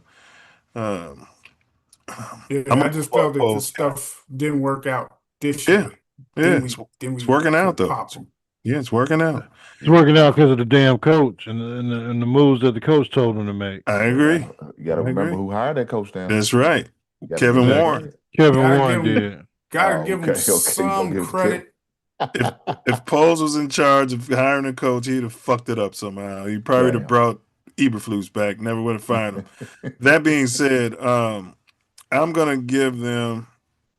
I would have liked better running game, but man, they did what they needed to do. I'm gonna give them a B plus. Okay. I'm a happy grader. You know what I Oh, we mean? don't get no arguments there. If you just a half a grade from what I grade, there ain't no argument there. And the quarterback, man, he had a 104. I know you don't care about ratings, Diesel. He had a 104.3 rating. He looked clean out there. No, he other than that fumble, which is like basically like a pick six for a touchdown. No, it's a fumble for a touchdown. Right. In the that's end like a zone. Fumble pick six. It was definitely a pick fumble six for a six. touchdown. But outside of that, I thought, he played solid. I mean, we were moving the ball, and the Steelers D has been playing better. And I know that they're always tough against the run because they use all those linebackers. But traditionally, they always lose in Chicago. Yes. We're going to And lose that's all of why- that when they build that cute pink dome y'all like. I thought when the Steelers went up 17-7, I was like, we gonna probably roll over. If we ain't who we've been thinking we are, a roll potential over. playoff team, I was like, we gonna roll over. But if they come back and keep playing, then But that's when Nails, boy, he and stopped that's when they sashaying, started. boy. Yeah, they started. You ever seen one of them get mad? Boy, they be CEOs of company, they come there, boy, they be dialed in. That's when Nails went hard, bro. That's all Yeah. I'm saying. He started playing. They was Yeah. going up and down the field like. Caleb's play. That's where we at, y'all. So that's a good segue. So that's what Diesel's doing. He's commenting on Caleb. And then I want to hear y'all assessment of Caleb's play, and then go ahead and give Caleb a grade. Since I already assessed him, I give him a B minus. Give him a B Y'all minus. hard on that boy, man. Yeah, I mean, you get 3 touchdowns, only 1 The sack fumble but touchdown the is sack flagrant. fumble is big, Y'all hard on that And boy. I don't like seeing you go 3 and out to start a game. And yeah, and that was because he wasn't accurate. Yeah, I don't like 3 and outs to start the game when we get the I ball. thought they could establish the run, and Pittsburgh wasn't having it. So Yeah. Yeah, they was playing tough on the run. Tough. Yeah. And I like when after that swift fumble, he was like, okay, Benung guy, you get in there and you just do your thing because you know he ain't gonna lose the ball. I told you he ain't Yeah. fumbled since Bitty Ball, since Yeah. 6 years old. They be turning him over, ripping him around. That dude, he'll Hold break his on. neck before he fumbled the ball. He'll be Yeah. paralyzed. Still And holding he on to was that so ball. mad at himself. You know the play Yeah, he where they coulda cut showed him back. he could have cut back and it was Ran it in for a touchdown. He Yeah. tripped over his and own he lineman. fell. But when he Oh, got up, they blew the whistle. He wasn't. They didn't tackle him. They should have let him get up because Yeah, he tripped over his tripped own over his player. own Nobody man. touched him. Yeah, he should have kept going. Yeah, he did get up, but they blew it dead. Yeah. All right. As So far you as got my- Diesel's grade. You said B minus. Yep. All right, Hank, go ahead. Give me your assessment of Nails and then your grade. Well, my assessment, like I said, he holds the ball way too long. His decision making is definitely questionable in my opinion. Many times he could have got first downs. He's run out of bounds a foot, 2 inches short. Oh my You know what I'm gosh. saying? That burns me up. Save timeouts, save the opportunities for us to, if we have to. You know what I'm saying? Go into extra inning. I mean, you know what I'm saying? Go into That wait a delay of minute. game. Remember that delay of Hold on, game? right there. yeah, all of that. That Yeah. cocksucker The fact that didn't. we hold on, Diesel. Hold on, Diesel. I know you won't give him some more meat, but Yeah. just let me Yeah. have it. Let him give his take, and then you can come back. Go ahead, bro. The fact that he couldn't get that first down and that he gave Pittsburgh the opportunity to even tie the game with a field goal was very disappointing to me. And why did he throw the ball? Why did you just try to run, even if it was, a yard or two? Mm-hmm. It would have kept the clock going, or they would have had to use that last. That's a damn timeout good point. He they could have had. just slid right there. Even if it was a sack. Anything. Yeah. Anything. But his bad decision making came into play once again. I don't know, man. I hope we're not going to have to need him to win us the games in big games, but I feel Of like course we we are. will. And I need for him to step up, man. I need for him to get his shit together. So I'm gonna give him a B, Have you but it's moved on that off of him? borderline of B minus. You moved off 100% of him yet? quarterback. Have I moved off of him yet? No, I haven't. All right, Diesel, what was you saying? And then I'm I gonna was throw it just to Ace. jumping in because he mentioned when that cocksucker did that delay of game, man. I'm like, you could have called a timeout. What So is his you doing coaches. sitting there and it's only like, what was it, third or fourth and short? And you gonna look at Third short. the clock go down? Just call a timeout. He was processing, man. He was or processing. even the head coach could have just been like, He timeout, got a whole timeout. They coaching do it all staff the over there time. could have called a damn like, And timeout. that's what I was saying about when everybody got on your boys, the cornerbacks ass last year during the Hail Mary. You got a whole coaching staff. You got 15 captains. Nobody called a timeout. I look over, I see Diesel doing like this, and the players starting. Anybody could call a timeout. Anybody on that field. Just But run I over was there. mad. I was mad with that play. But they asked the head coach about it after the game, and the head Mhm. coach said, "Well, he doubled down. He's smart. He's drop dead gorgeous. He's a hot, sexy new name." And he said, "Well, everybody knows me. I keep my." This is why all these games be coming down to the end. He don't know how to call timeouts to keep the game from coming down to that. He assumes I'm gonna need all 3 timeouts at the end of the game. So he literally said he would rather take that damn delay a game Penalty.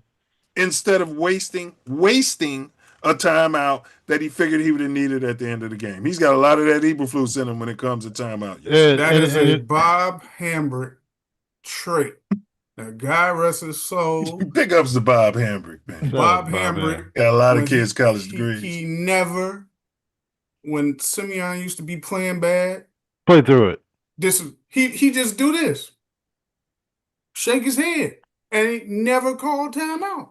I do remember that now. They would always interview him and say, "Coach, did you think you could call timeout?" And because the momentum changed, he's like, "No, they know what they're doing. They know what they're doing wrong. Let them fix it." He never would call timeout.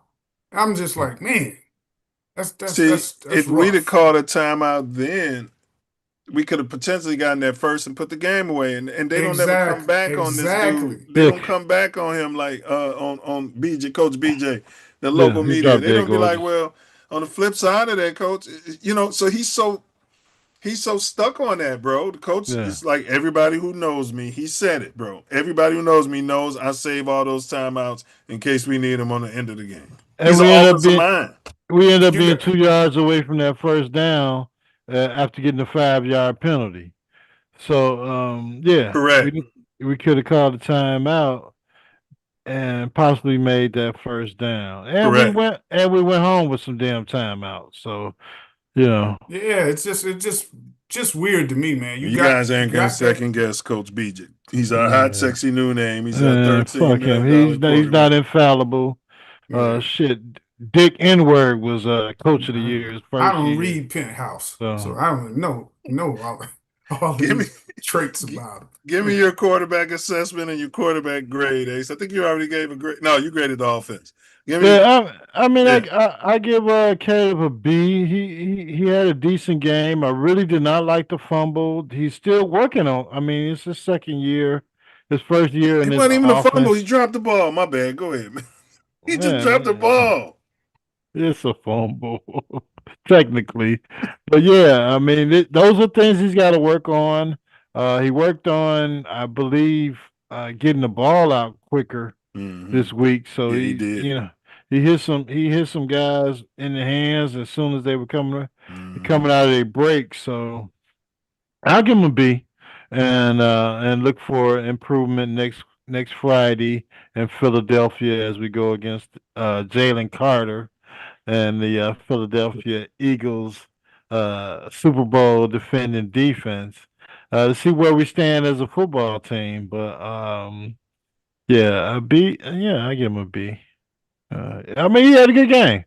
We scored 31 points. Our defense was in dire straits, and even with the dire straits of our defense and turning the ball over a couple times, we were still able to win this game and score a amount of points that you would believe your offense could win a game with, and your defense could hold another team under, and it all worked out. Well, this I'm not going to repeat everything you guys said. I'll just give my grade. But I will add, he was 54% completion percentage. That's not it, guys. This is consistent. He came out there before the season and said his goal is to complete 70% of his passes. You know what I'm saying? And that's what quarterbacks do in this system, because this guy's scheming these guys open. These guys are open. Nobody's around these guys, and he's missing them. If he gets to 65, I would be happy. But I would too. He just don't. It's mostly him. I mean, on the ball too hard. We sugarcoat around it. Not just throwing it too hard, but then sometimes inaccurate. And those are the two biggest things. And I think those things are married together, bro. Yeah, they are. Yeah. They are. Because if he threw it in anticipation, you wouldn't have to throw it as hard every damn time. You sure wouldn't. Because you got guys wide open, man. Everybody knows, man. Just give them a ball. Ace and them used to tell me that on the basketball court, like, bro, I'm wide open. Just throw it at me. Sometimes I'll lead them too far, and then they'll run into a wall or run into a defensive guy. I couldn't chase it down. Like, when they're wide open, just put it on them. And you know what I'm saying? But I'll say this: my grade for that man. Y'all should know. I know a lot of people aren't big on completion percentage. For me, that's like the main thing. I think that's a quarterback's job. But I'm gonna go with. But it can be manipulated if all you're doing is dinging and dunking like that Mason Rudolph was. He had a great completion percentage, but he played like shit. But at the same time, it says that you're missing. There was that play when they were like, the guy he went at was wide open. I think it was Rome. But there was somebody right in his face wide open, and he just didn't even throw it to him. Didn't even look at him. Didn't even glance his way. His whole antennas like that were locked into another signal somewhere down the field. Yeah. And then he teases you when he does stuff like the little screenplay. Yes. And that screenplay, that was the best rhythm I seen him throw a screen. It took him 2 years. It took him and then he threw it right over, and I was like, he's learning. But it took him 2 years, and that's there's 3 guys coming at him. He just floated it right to that he threw to the that receiver. And this is what me and Ace was saying when everybody was saying, get a rookie quarterback. That these growing pains, it's part of the reason why we were so mad we moved off the rookie, Justin. He wasn't a rookie, but because it takes, all this frustration we're dealing with, we're growing, we're watching these games. It takes 2.5, 3 seasons before this guy is now an NFL quarterback. I don't care who they are. Even Jaden Daniels, he had a flashy first year, but it takes that amount of time to really where you've seen enough, you've had enough game situations. And all we do is reset the clock on that. Every time we move off somebody and move back on to a new rookie. We're resetting never the clock seen on him that, and throw. I'm tired of going through that, man. As a Bears fan, I'm tired of I've watching never rookie seen. quarterbacks. You know how we feel when we're going up against a rookie quarterback, Ace? We be like, we got a damn rookie. We finna whoop his ass. Yeah. I've never seen this dude throw a back shoulder pass yet. He can't. He can't do it. I've never seen him do it. And did you hear him and BJ talk about they don't believe in 50-50 balls? Yeah, because you got a quarterback. What type of bullshit is that? What type of bullshit is that? Have you ever heard all of the greats? I'm talking about since they start talking about 50-50 balls. Terry Bradshaw. They be like, oh, if my guy is one-on-one, I'm going to give him a chance. I'm going to give him a chance. Terry Bradshaw, Aikman, all of them. Montana. Come on, if you got Jerry Rice out there and somebody all over him, some bum corner, you throw the ball to Jerry Rice. In this day and age, if you can't throw a potential back shoulder pass in this league, unless it's Deion Sanders, your days are numbered. Yeah. I mean, you got to be able to make that throw because that is a typical throw. Then when everybody's covered, a good quarterback can bail out to a back shoulder pass on a guy and hopes it's like a 50-50 ball. They may complete it, they may not. I'm going to give Caleb. But who? Go ahead. Go ahead, Ace. But who does he have on that staff to teach him to That's throw the a back thing. shoulder They ball? got to emphasize They're not teaching that him if the him. head coach is saying he don't believe in it. Declan Doyle, the new hot, sexy name, Declan Doyle, he don't believe in it. They all don't believe in it. You got to have them practice it to be able to throw it. The whole reason I thought we got Rome, a big body receiver, he can go up and get the 50-50 balls. Well, that's what he was doing in college, I watched a college game last night. It was Utah State against California. So Cal is winning, beating Utah State. They trying to make a comeback. So their quarterback, man, look, this quarterback, man, he's fucking scrambling, taking hits after hits. The announcer's like, man, he's not going to be around here too long. So then when they deed him up and he's got to pass, man, 2 times this motherfucker threw back shoulder throws, right side of the field, left side. They both came down. I was like, damn, that motherfucker, he's your new hot, sexy new name. No, he ain't new hot, blonde sexy. Head and blue eyed. The point drop dead gorgeous, ain't he? Is when if you're gushing over him, he's drop dead gorgeous, ain't he? Just answer the question. Listen. Well, he's in your magazine, so you should be able to tell him. He's not gonna answer. You should, if it's in his magazine, he should be able to tell him. All right. Listen, the point is, you got to be able to make back shoulder throws. Yes. In this day and age in football, when they got your team on lock, that's the way to free up your guys. Modern football. All right, so I'm gonna give Caleb. It's tough for me to say B- because he won, so I'll just go ahead and go with B, man. But he's delusional. This guy's delulu, man. When you hear his post game, look, and the guys, me included, but the guys got to be. He ain't.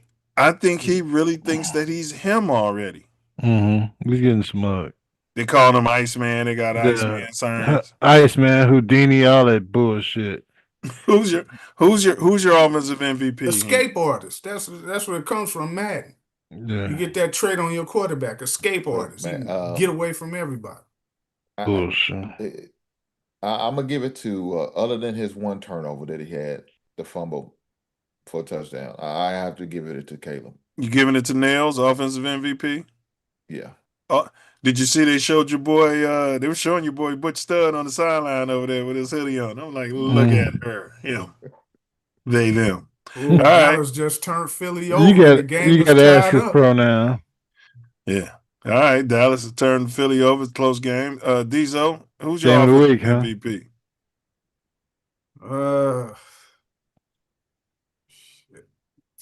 You moved off of him, but you can give him the offensive MVP. Yeah, I'm trying not to. Yeah, but if you can't. I'm giving it to Caleb too. Damn.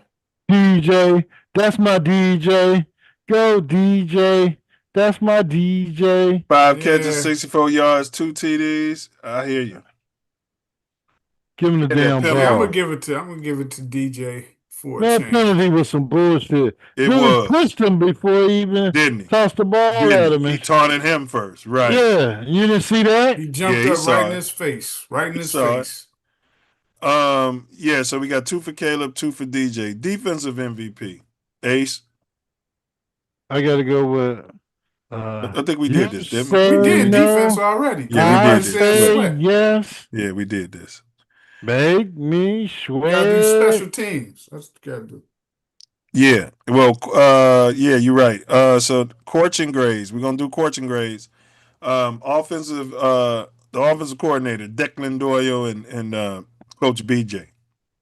One of those announcers called the dude the Corch. I don't know if y'all heard that. He was like, "Yeah, the Corch has got it." I was like, "Oh shit!" Hey man, I It was was Watt. starting to get probably mad because Watt. they had Watt calling the game with his brother playing in it.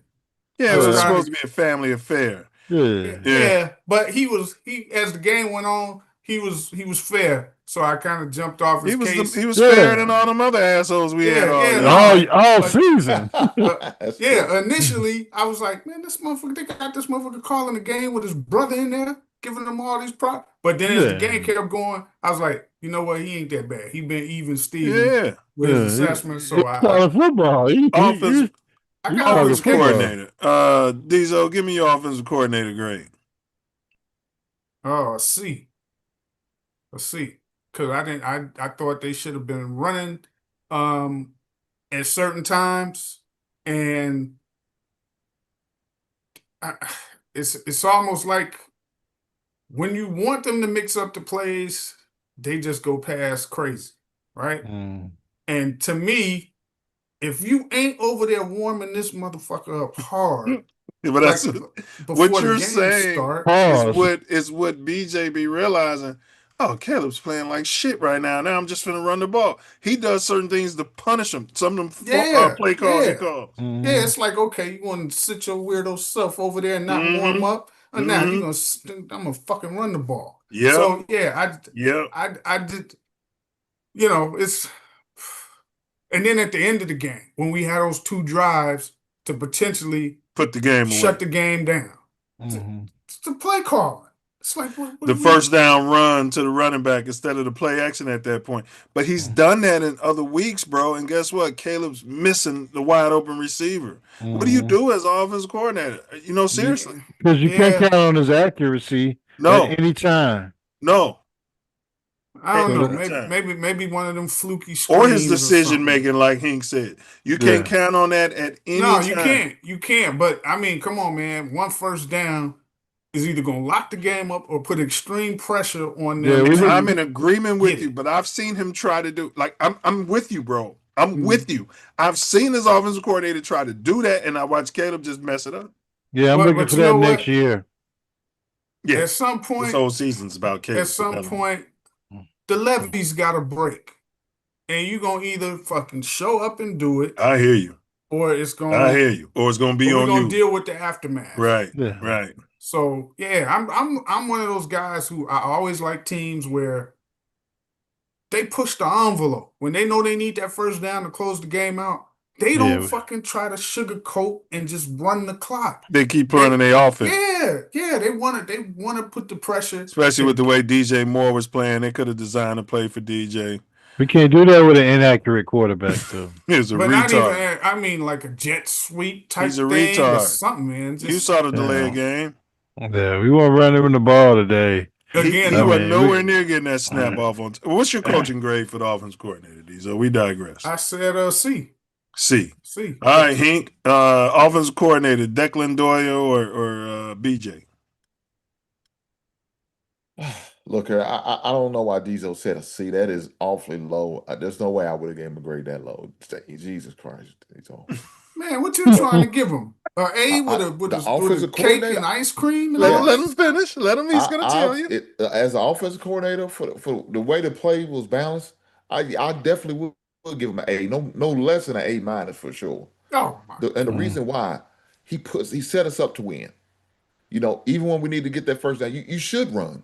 They've been hemorrhaging all day from running the ball on them.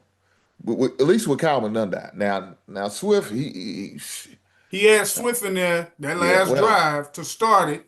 The last couple ones he had put him back Calvin in. Nundy got the second play. But look, I can't fault him for the play. And then of course the third down, you had to pretty much, it was a passing down in order to do that. Now, to me, I don't think he should have even passed the ball. Caleb should have ran it. That falls on the quarterback. It has nothing to do with the offensive coordinator. I was okay with that play calling that he did. Like I said, it had an equal balance to me. As far as what I've seen, enough running, enough passing at the same time. He did enough to keep us in. Did enough to allow us to be competitive and take the lead. So, hey, I can't fault the offensive coordinator for that. I got to fall back on the quarterback for a lot of their mistakes that was made and decisions that was made. But I thought the offensive coordinator did a great job, so I'm definitely giving him an A. Great. Oh, he's up there. He's up there. Wow. Man, he's up there going to get sandwiches with these guys up in the skybox. What is that? Come on, let me get a sandwich with you. Well, he's still calling plays, man. Don't Excellent call like this game. I mean, I hear him though. I hear him, man. Like I said, man, Ace, we sat here and we watched all these other offensive coordinators, man, and we said for years, these guys ain't open. Ain't nobody scheming, nobody open. Right. He's scheming these guys open, bro. He is. But again, those last couple of drives, I am the type of person I want to see a team that puts the pressure on the defense to win the game. I don't like them sitting back playing super conservative. Do you play conservative at times? But to me, that's the time you go get a first down. You got like a 10-point lead, get a first down, game over.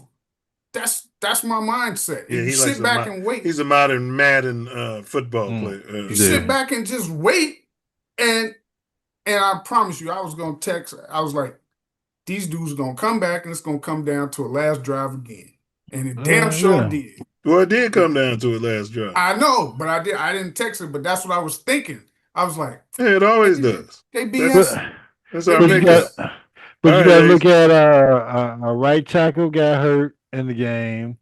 We were without our starting left tackle, and we weren't running the ball. We couldn't run the ball today. So maybe they'll come back next week. Those guys will be available, or I didn't see any Tyson Bagent. Now, I'll say this. I wanted to see Tyson Bagent out there lined up. Go ahead, Ace. You show those Tyson Bagent plays right up your ass and keep him right where he was on the sideline cheering. All right, go ahead, man. I want to hear. Keep going. I want to hear your take. What's your offensive coordinator grade? Drop dead gorgeous. Declan Doyle, hot new sexy name, and Coach BJ. I don't know who the offensive coordinator is for the Chicago Bears. I'd assume it's the head coach with the play sheet in his hand the whole damn game. But I'm going to say B. There were a couple instances, not as many as last week, where the Bears got cute. That rollout to the damn end zone where they should have been running the ball to try and get some more yards, to put their generational punter out there to kick the ball, as opposed to, your quarterback running around in the damn end zone against one of the best pass rushers in the NFL. I'll give him a B. So we got go ahead, Ace. My bad. I think they, as in many games, and you can see it in the stats that the CBS show where they're plus 23 in the first quarter and they're minus 12, minus whatever, minus 11, minus 15 in the other quarters as far as their point differential every game, because they in the first quarter I guess it's the script, or they're just ready to play. And those other quarters, that's when they, start thinking too much and start trying to get cute. And, their point differential is less against all these other teams. So, I'll stick with the B.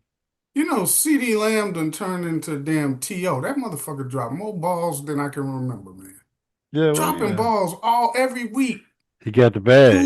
Two or more. Every week he's dropping balls.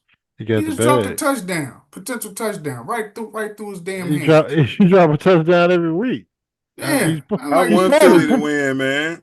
because probably point shaving. No, I I don't want want them Dallas come- to win. I don't like. Why I you don't want want Philly Philly to coming win? in off a loss, man. They're gonna be hyper focused against Let us. them come in off a loss. Who cares? And we give them a losing streak. All right. You know. I want to talk about before we get, I let you go. Go ahead.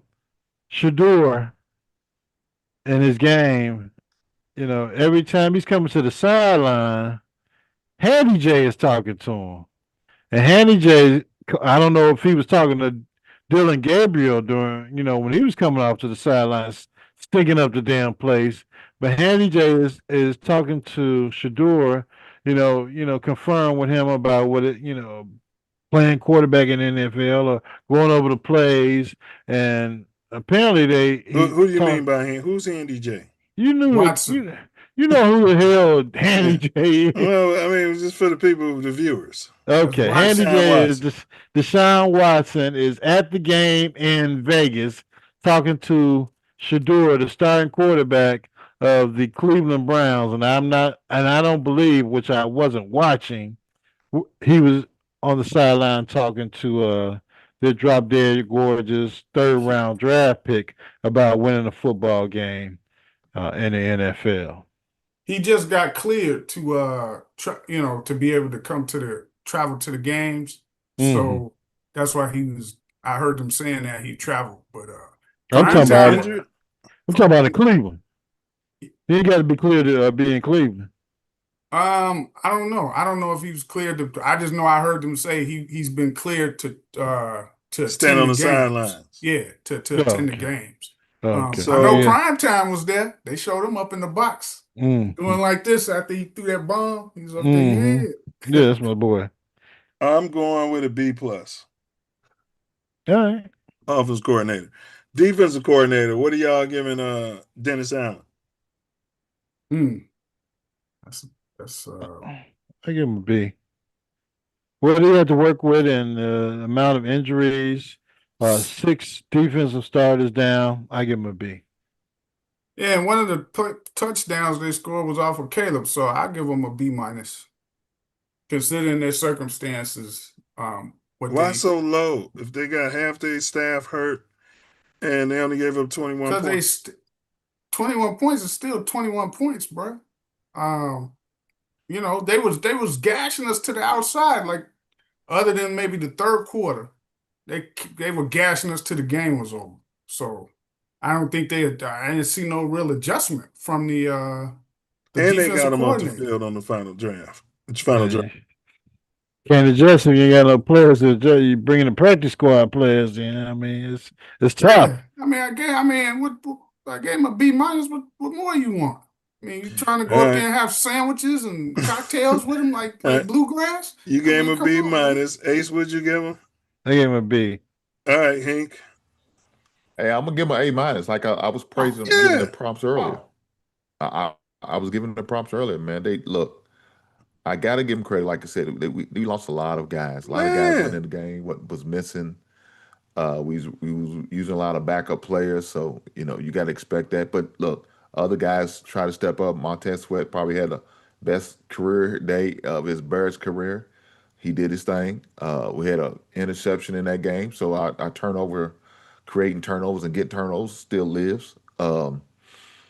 As far as towards the end of the game, when Pittsburgh did get that opportunity because Caleb decided he want to get us a first down to put it away, the defense stepped up.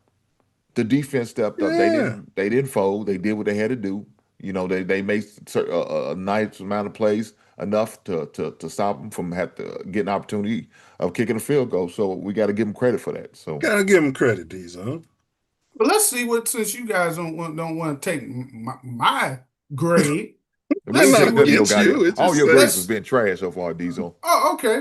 Well, that's exactly why I gave him the professor's grades, Mr. Briggs, where he puts out every week, but you still don't be showing it on here, and you can compare to what we said that previous Feel week. free to do the workup and then send it to me, and we can add it to the show. Now let me hold on, because see, this time I'm about to write all this shit down. Yeah. So then next week after the professor gives out his grades, we can compare and see who is most accurate to a former NFL So player that watches Briggs the is game. his god now, Ace. But when we bring up other Hall of Famer, Well, I don't Briggs see ain't even nobody Hall of else. Famer. I don't get.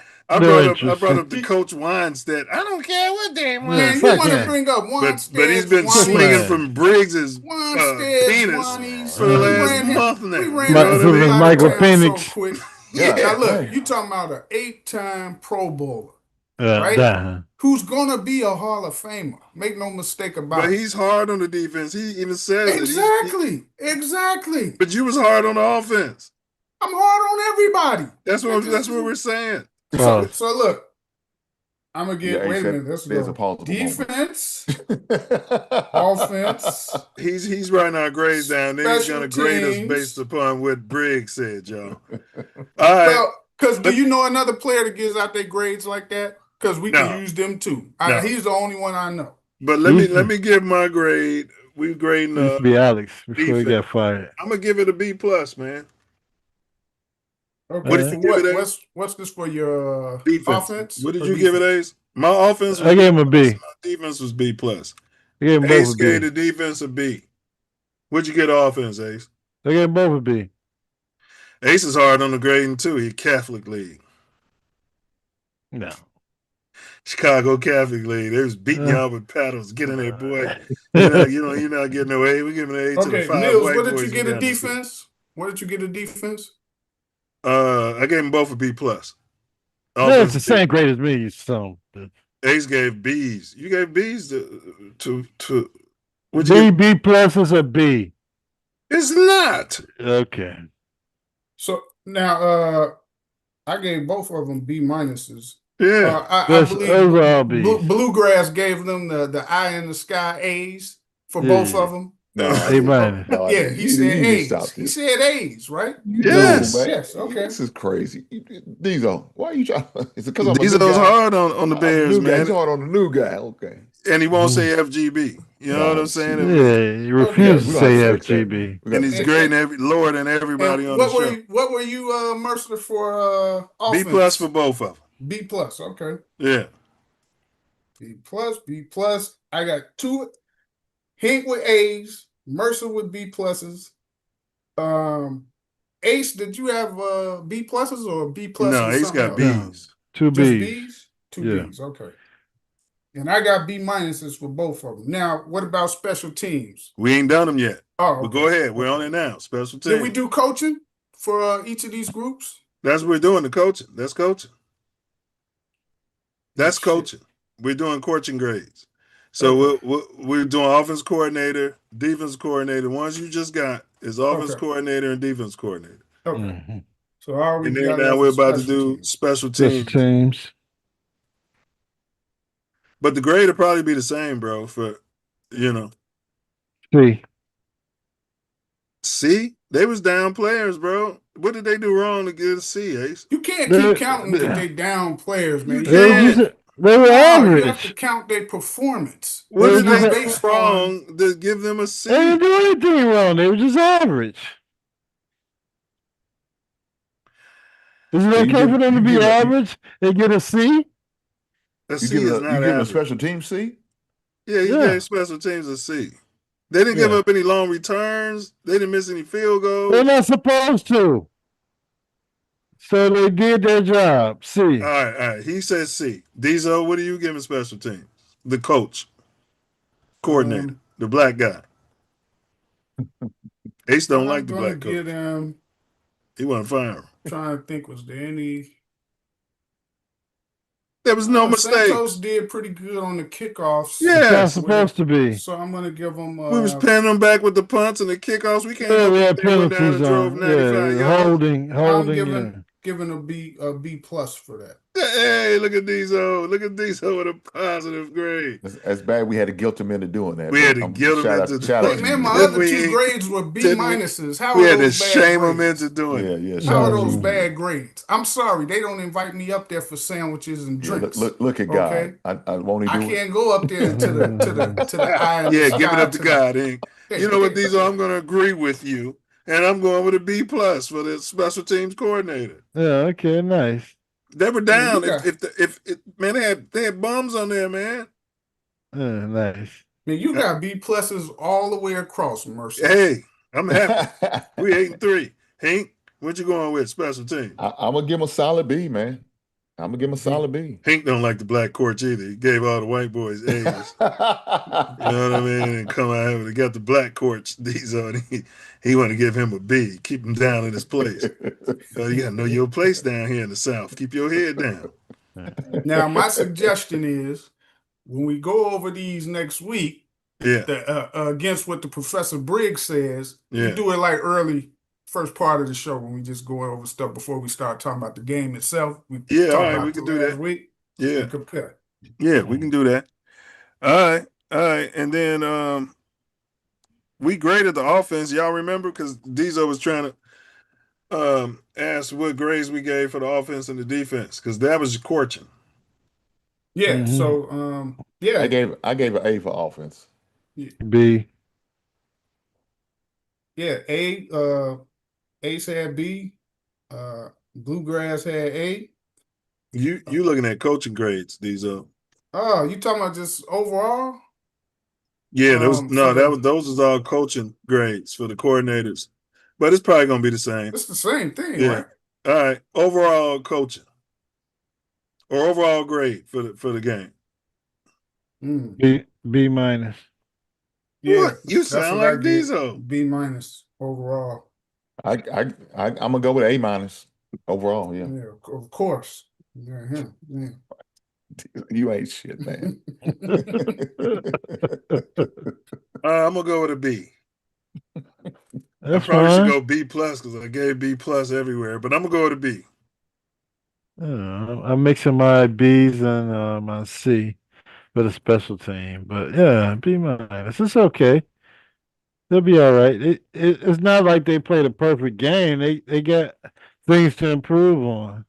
Yeah, they made some big plays, and they made some bad plays, and we'll see what happens next Friday when you got any friends or family that can play linebacker because I don't know who's gonna show up next week. I think Evans is gonna be back. He's on the IR. He's gone for 4 weeks. I mean, not Evans. Edwards. Edwards is going to be back. Edwards going to be back. We need at least one of them. Evans is on IR. Both of them on IR. I thought they only had one. No, they're both not on IR. Edwards is on IR. You sure? Yeah. He broke his hand and they put him on IR. No, I don't think it was his hand. I thought he had a hamstring and his You talking about Edmonds? I'm talking about Edwards. Yeah, you talking about Edwards? Butch Stud? They put on IR. Y'all so goddamn disrespectful. Edwards ain't on IR, man. Edmonds is on IR. So Edwards is week to week. Week to week, okay. But his hands, he had a hand injury. He had a broken hand. Yeah, you can play with a cast on, man. He's not out there playing the Stradivarius. Well, he could have been playing this week then, damn it. Yeah, but they wanted to let it set. They asked BJ, it looks like he's going to be, they think he need to be out there next week, man. Oh, right, yeah. You know what I'm saying? But that doesn't mean he will be. Well, I feel like he'll be out there. We'll see. I feel like he'll be out there. All right. We'll see, though. I wanted to do our preseason picks, but I can't find them, and we'll save it for next show. Because we did who was going to make the playoffs. We did who was going to win the divisions, and I wanted to give an update on that, but we'll save it for next show. Updated, though, y'all. Who y'all got in the Final Four right now? Who's going to be in the AFC Championship? Let's do this quick. Didn't we do that already? We did it, but this is updated for as of now who you got. Because things change. Final Four of the AFC or the Final Four of the NFC? Or we do AFC right now. Final two in the AFC Championship. Oh, Final two now. That's tough. It's some tough football going out there. Injuries. Yeah. You can stick with whoever you went with before. Shit, I don't remember. I'm sure I had knowing you, I'm sure you had KC. I'm sure I had Sideshow Bob in there. And And y'all, I told y'all the Ravens was gonna make the playoffs. I'm going with the Ravens against KC. I'll go Sideshow Bob and Buffalo. I think that's what I picked. Okay. Final Four. No, we're doing AFC Championship. It's Final Four of the NFL. AFC Championship. Damn. I'm gonna go. Yeah, it's tough, man. Is Seattle in the AFC? No. NFC. They switched over. Denver. You got Denver. They balling. No, I'm not picking Denver. It'll be Patriots balling. Yeah, they'll fold. Who you got, Hink? You know yours? AFC Championship I'm gonna go right with AFC Championship, man. I'm gonna go with man, it's tough. It is. Very tough. I'm gonna still go with the Bills. And I'm gonna go with Denver. Okay. You got Denver stepping up. That's tough. I'm going with I think I was the Rams. New England and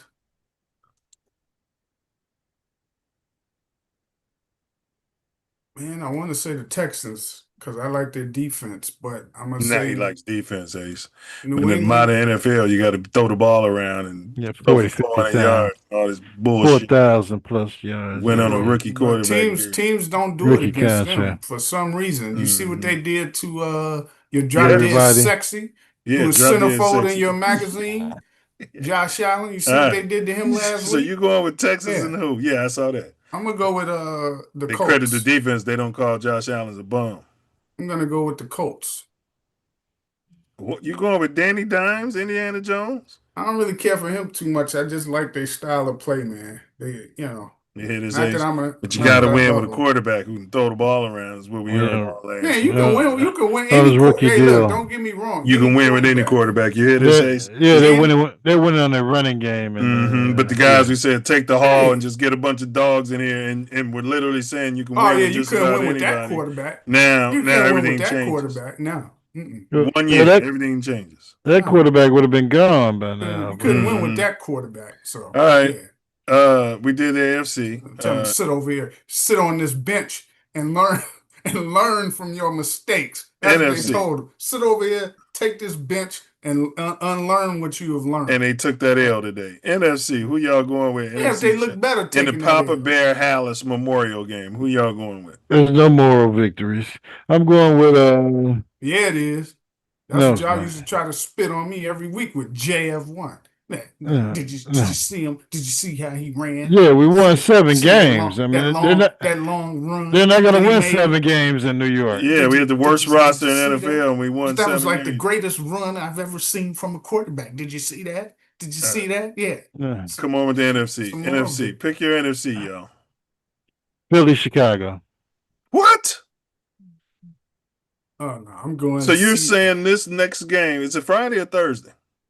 Friday. This next game is a preview of the Papa Bear Hallis Championship game. You're damn right. Yeah, he's still drinking that donkey juice or something, picking stuff like that. Yes, bud. I'm gonna go with Seattle and who? Sam Donald. Okay. Going with Seattle. Drop dead, gorgeous quarterback. I want to say the Rams. Oh, Seattle and the Rams. I was about to say Philly, but they got too many internal issues. Oh, what do you mean? I mean, are you saying to pick your team based on your quarterback?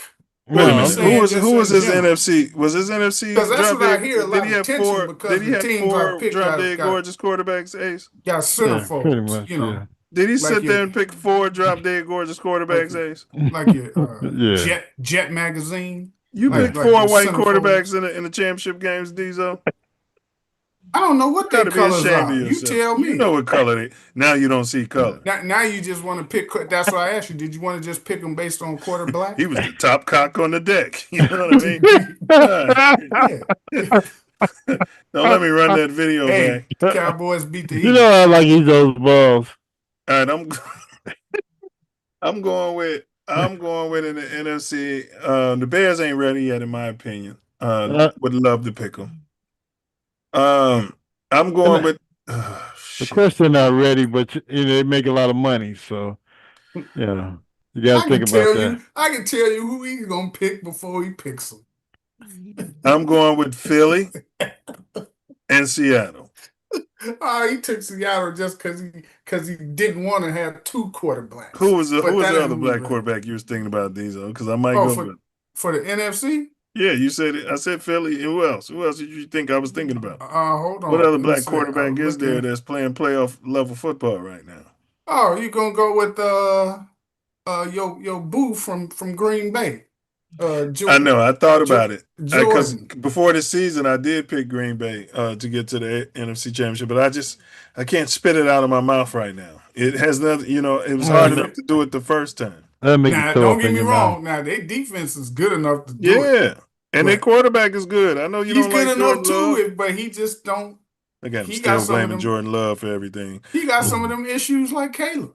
Like Josh Allen, huh? Yeah. Yeah, he got some of them issues. Ain't no team perfect in this league. It's tough to pick, man. It's wide open, Ace. Like you pick the Bears, anybody can win it. That's why the Bears can get there. Who y'all leaning on if you had to put your rent money on to win the Super Bowl this year? Who y'all leaning on? You had to put your rent and your mortgage on the line. None of these. Man, I'm hiding to place my bet. I don't even want them to find me where I got to make that bet. I know. Right now, though, Hank, if you had to put everything you own up on who's going to win the Super Bowl this year, who you rolling with? If I had to put everything you own on what game? On who's going to win the Super Bowl? That's a case. What team would I be? What team would I pick? Right? Yeah. Even though Philly just lost today to the weak ass Cowboys, I still will go. Did they? Yeah. Yeah, I just told you a few minutes ago the Cowboys just beat. Damn, I wanted Philly to win. No, we need to put them on a losing streak. With all that turmoil, get them I'll still go with Philly. Down. I'll still go Philly. You'll still go with Philly. So he's got a quarterback to win it all. Ace, if you had to put all your assets, put all your chips, your retirement, everything in the middle on who's going to win the Super Bowl this year, who are you putting it on? It's definitely not on the AFC team. Philly sound good to me. No, wait a minute. Hold on. Bears? You going with Nails? Wait a minute. Back-to-back Super Bowls after the Super Bowl hangover. Hold on. You going with Nails? To win the Super Bowl this year? Philly and Nails in the I know, but man, I'm gonna have to give me a drop dead gorgeous quarterback because of the point shaving and the fix.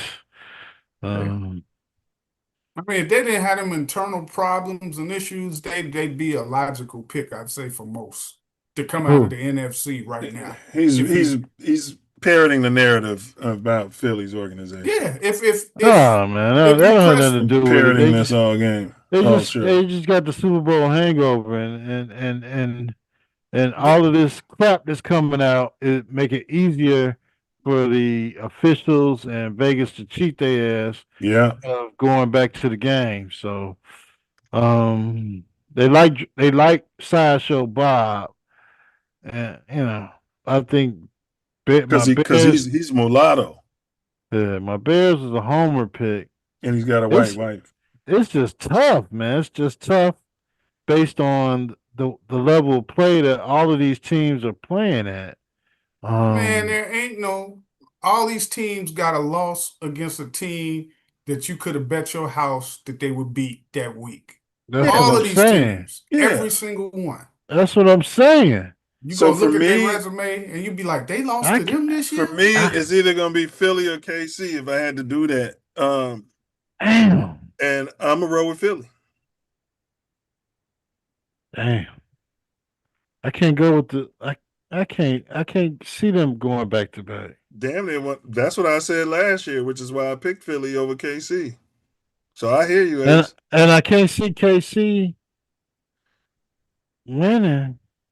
Man, they about to go on a run, bro. I don't think their defense is the same as it was last year. They'll fix it. Their running game is They'll fix it. subpar.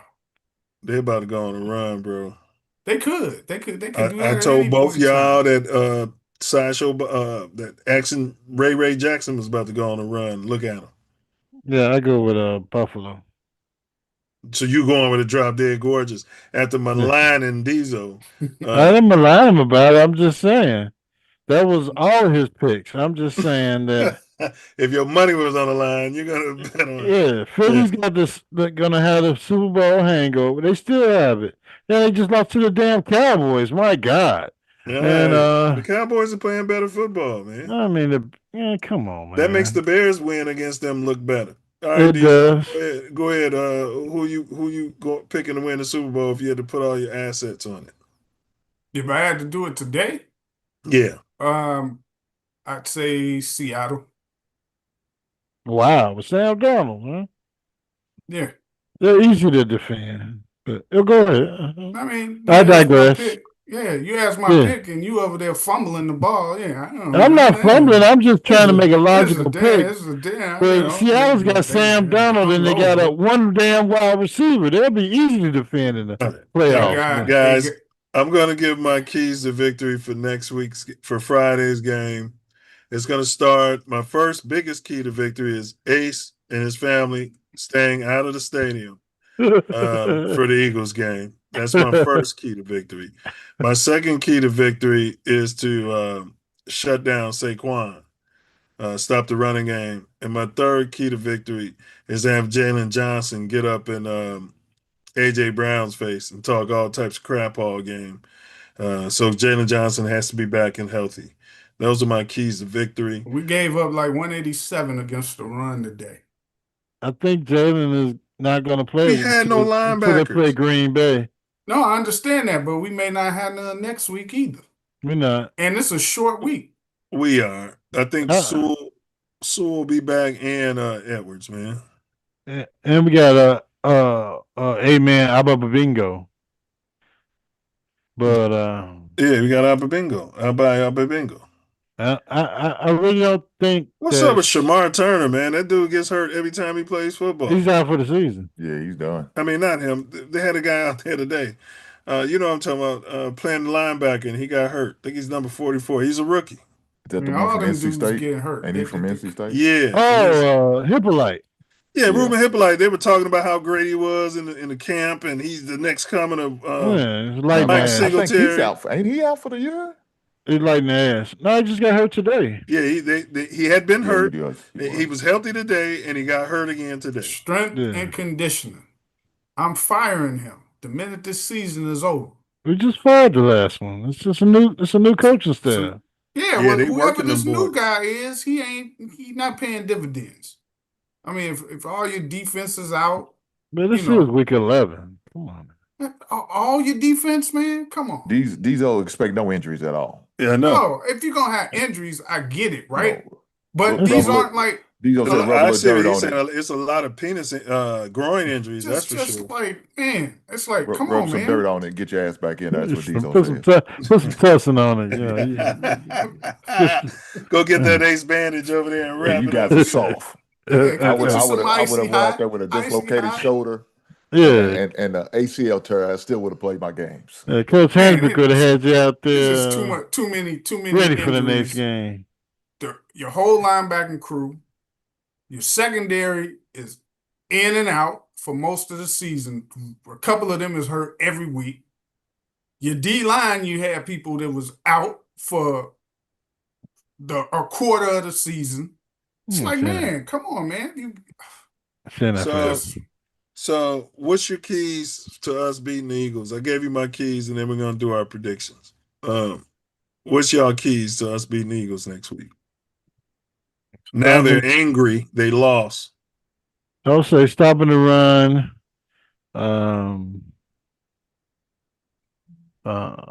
Defense. You got to do it defensively and offensively. You have to break that down. And and winning the turnover battle. Stopping the run, accurate passing, and winning the turnover battle. We can win that game. This is a short week. So a more accurate Caleb plays above himself, around 65 to 70% completions. Shut down Saquon, and what was the other one? And touchdown passes? No, accurate pass and shut down the run and winning the turnover battle. Ah, gotcha. Diesel, keys to victory. You definitely first thing would be turnovers, because this game here, Dallas turned them over. That's how they won. They got some fumbles. I seen them get 2 fumbles in the last couple of Philly possessions. Who was fumbling? Philly. Dallas turned them over. But I'm saying running back, receivers, the punt returner. Okay. So yeah, we gonna need some turnovers. And let me see. Rushing the ball. Look, Dallas kept these fools to 63 yards rushing. Saquon had 22 yards on 10 carries. And remember, Dallas D ain't all of that. People been scoring on them. We scored on them, and they said we didn't beat nobody. Yeah, beat the brakes off of them. Now Jalen Hurts did have a good day. Too many commercials. Throwing 289 passing, but only 1 touchdown. Everybody wants Jalen to throw the ball around and play modern football. He goes 27 for 39, 289 yards, 1 TD, 7 carries, 33 yards, 2 rushing TDs, and they lose, Ace. But everybody's happy now, huh? Mm-hmm. Well, I think once dude went to the owner and said, "Yeah, he needs to throw me the ball more, and we'll win more if he throws me the ball more, and he throws the ball more, and I get the ball more." Well, he got 8 catches for 110 yards and 1 TD. AJ Brown. Yeah, but they lost. Is he happy now? They lost. Is he happy? I would be asking him that. I wish I was in their locker room. Yeah, he's happy. So the fumbles, Saquon fumbled, and then the guy on the kick return fumbled. Saquon had 7 catches for 52 yards. I hope everybody's happy because the Philly fans was happy with the wins. Yeah. Nah, they were complaining too, bro. They not the Philly fans I know. They was happy with the wins. You can watch these people though on these online stations. So they're happy to lose now and pass the ball more. Right. The same way we critique stuff. They critiquing like, "Hey man, this is gonna catch up with us. This has to be better. Catch up with us. Yeah, that's gonna you got to improve on that." So, but it didn't catch up. I just thought they didn't. What caught up with them was all the yapping. That's what caught up with them. No, I don't think they ran the ball good today. Look at their run total. But that wasn't the issue all year. It was the issue that I was saying it was, but the issue was dude wasn't passing the ball enough. They wasn't getting enough passing yards. Their passing game has been the issue. AJ Brown has been yapping about that. Yeah, but their run game has sucked all year, and they've been winning. Did they win last week? Have some balance. Yeah, they won last week. All right, Diesel. So those are your keys. Hank, what's your keys to beating the Eagles, bro? We're gonna have to stop the run. It's probably gonna be the most important thing. Force Jalen to beat us, and hopefully we can get some turnovers out of it. As far as on offense, Caleb's got to take care of that ball. He's got to take care of that ball. No turnovers, no taking sacks can't be the key. Definitely some ball control on our part. You know what I'm saying? We got to be able to run the ball and be committed to it.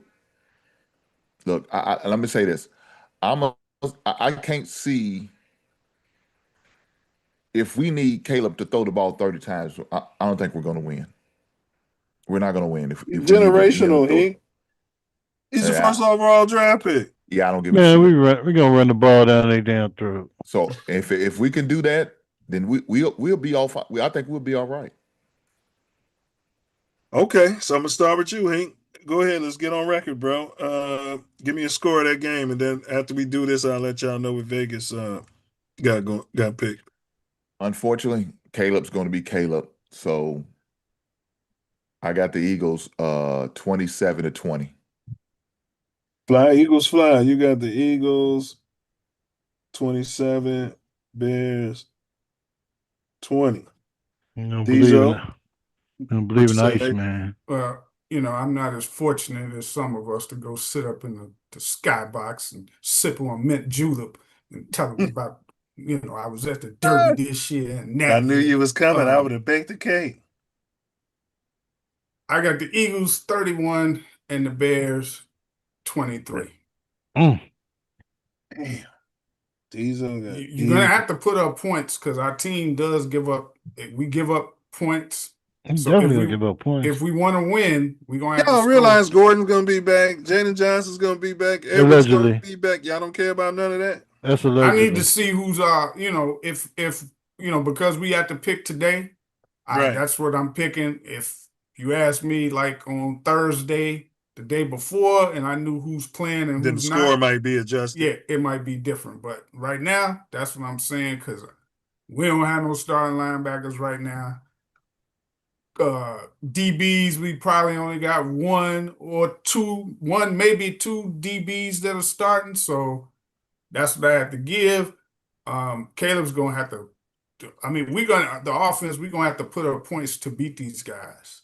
Right. Dallas just played out of their mind today, as far as defense, because that game could have easily been a blowout. Right. But they just start playing and getting turnovers. Wow. So yeah, I'm going that score. Ace. Bears 30-27. We can beat the Cowboys. We can beat anybody in the NFC East. Wait, you got the Eagles 27, and you got the Bears 30? Yeah. We could beat them. It's just, I'm trying to see it from the situational point. I don't see it right now. Yeah, well, we beat the who else we beat? The Cowboys. Where did we play the Cowboys at? Home. We played them in Chicago. Okay. We beat the Commanders. Yep. And we're gonna beat the Eagles. So you're saying we're running through the Giants. We beat the Giants too. And the Giants too. Yeah. And that was in New York, I think. No, that was in Chicago. Oh, okay, so we had all home dates against them. Except Washington, we played on the road. Yeah, they played the Commanders in DC. Now the rain game. Now here's the ironic thing. Before the season, Ace picked the Eagles to win this game. Yeah. And he has the Bears finishing 11-6. I picked the Eagles to win this game. I have the Bears finishing 10-7. And Diesel picked the Bears to win this game. And he's just trying to be ironic, I guess, then. But everybody wasn't hurt, so I know his point. And he had the Bears finishing 11-6. And then there's a correction, y'all. 11-6, our composite is not 11-6. I did something. Our composite prediction is 10-7, as Mouthpiece included. So it's actually 10-7. I had clicked something wrong. I'll show y'all that data at some point. So that being said, since I did pick the Eagles, and we're on the road, this is an important game. We can show the world. It's a coming out party. Be like when the 85 Bears beat the brakes off Dallas. You can have your big lineman line up at fullback and hand him the ball and run it up the gut, score, and get all the fans in a frenzy. That could happen. But I think we're a year off of that. Now that the Eagles lost, they're going to be cantankerous. They're at home. They're going to be focused. A.J. Brown finally got him some catches so he can be happy. We got players coming back. I'm going to go Eagles 24, Bears 21. And I hope I'm wrong. Me too. I hope I'm wrong. But yeah. I just don't – I see them issues with the Eagles. Last year, they were running the ball successfully. So even when they were complaining about their passing game, you couldn't say anything because, hey, man, we running the ball. But this year, they ain't been running the ball well. So the defense has been the defense and their special teams have been winning these games for them. So when they highlight the issue on the passing, they can't say, hey, man, we've been running the ball well, right? No, they can't say that. So it's like, what's up with the whole offense? And everybody's been running up numbers against Dallas's defense, but Dallas defense has gotten more healthy since earlier this year. They got like 3 players lights back. out today, man. I Yeah. hope Philly's still in the funk for another week. I hope. I hope you're right. But we should be a playoff team now. This week was the week I was saying this should decide if we're gonna be in the playoffs. So we should be a lot in the playoffs, barring some traumatic thing that happens with the team from now to the end of the season. So Yeah, I said it after last week. I said if we won that game last week, we're trending the right way. So right now, let me put this up on 10 wins will get you in. I said that a couple weeks ago because the other teams are going to be losing. So you got because I went through and looked at the schedule of the teams flirting with the playoffs, and I'm like, these teams are going to be losing games too. So we got Bears, Eagles. Let's just say we lose that. That's 0-1. Look, the Packers, y'all can crown them if y'all want to. Y'all can crown the Packers and act like we can't go up in Lambeau and win. But I'll say, all right, 0-2. We go in a little funk. We should be able to beat the Browns. Now that's 9 wins. And we should be able to beat the Packers at home. That's 10 wins right there. 49ers, you want to crown them, you go ahead and crown them. You know? And then we got the Lions. Y'all want to crown them, y'all go ahead and crown them. Yeah, this could easily be 11-12, but minimum 10 wins. So out of them 6 games, we should be able to win 2. Yeah. 2 gets us in the playoffs. Yeah, 10-7. Yeah. 10-7. All right, so the poll, y'all. I just want to go through the poll right quick. We ran a poll on the channel, and the question was, would you trade Nails, Caleb Williams, for Jalen Hurts? How long would you has Hurts trade been in the league? Caleb for Jalen Hurts, Diesel? No. So How long you're has no. Hurts been? How long has he been in the league? Like 4, 5 years? Yeah, 5 years, I think. Nah, I wouldn't trade for him. No. Hank, you're the GM and they call you. You know, they might throw in a 4th round pick because you're taking on his salary. You know what I mean? Yeah, I'm a trading. I actually said I would trade him right now too. I would trade him for a guy who should have had 2 MVPs in the Super Bowl. He could have gotten an MVP. He did fumble, but even in that loss, MVPs have been given to people who lose. It's rare, but he had the numbers even that year. Something about him. He's a gamer. I don't know what he's doing in the locker room. I've never been a guy, Diesel, as you know, that cares about throwing the ball all around and how it looks. I just want to win football games, man. No, now listen, here's the thing about Hurts to me. I think his overall record is like 58. He's like 58-15 now overall. He reminds me of what the best version of Justin Fields could have been, right? Or could still be, because he still got time in this league, right?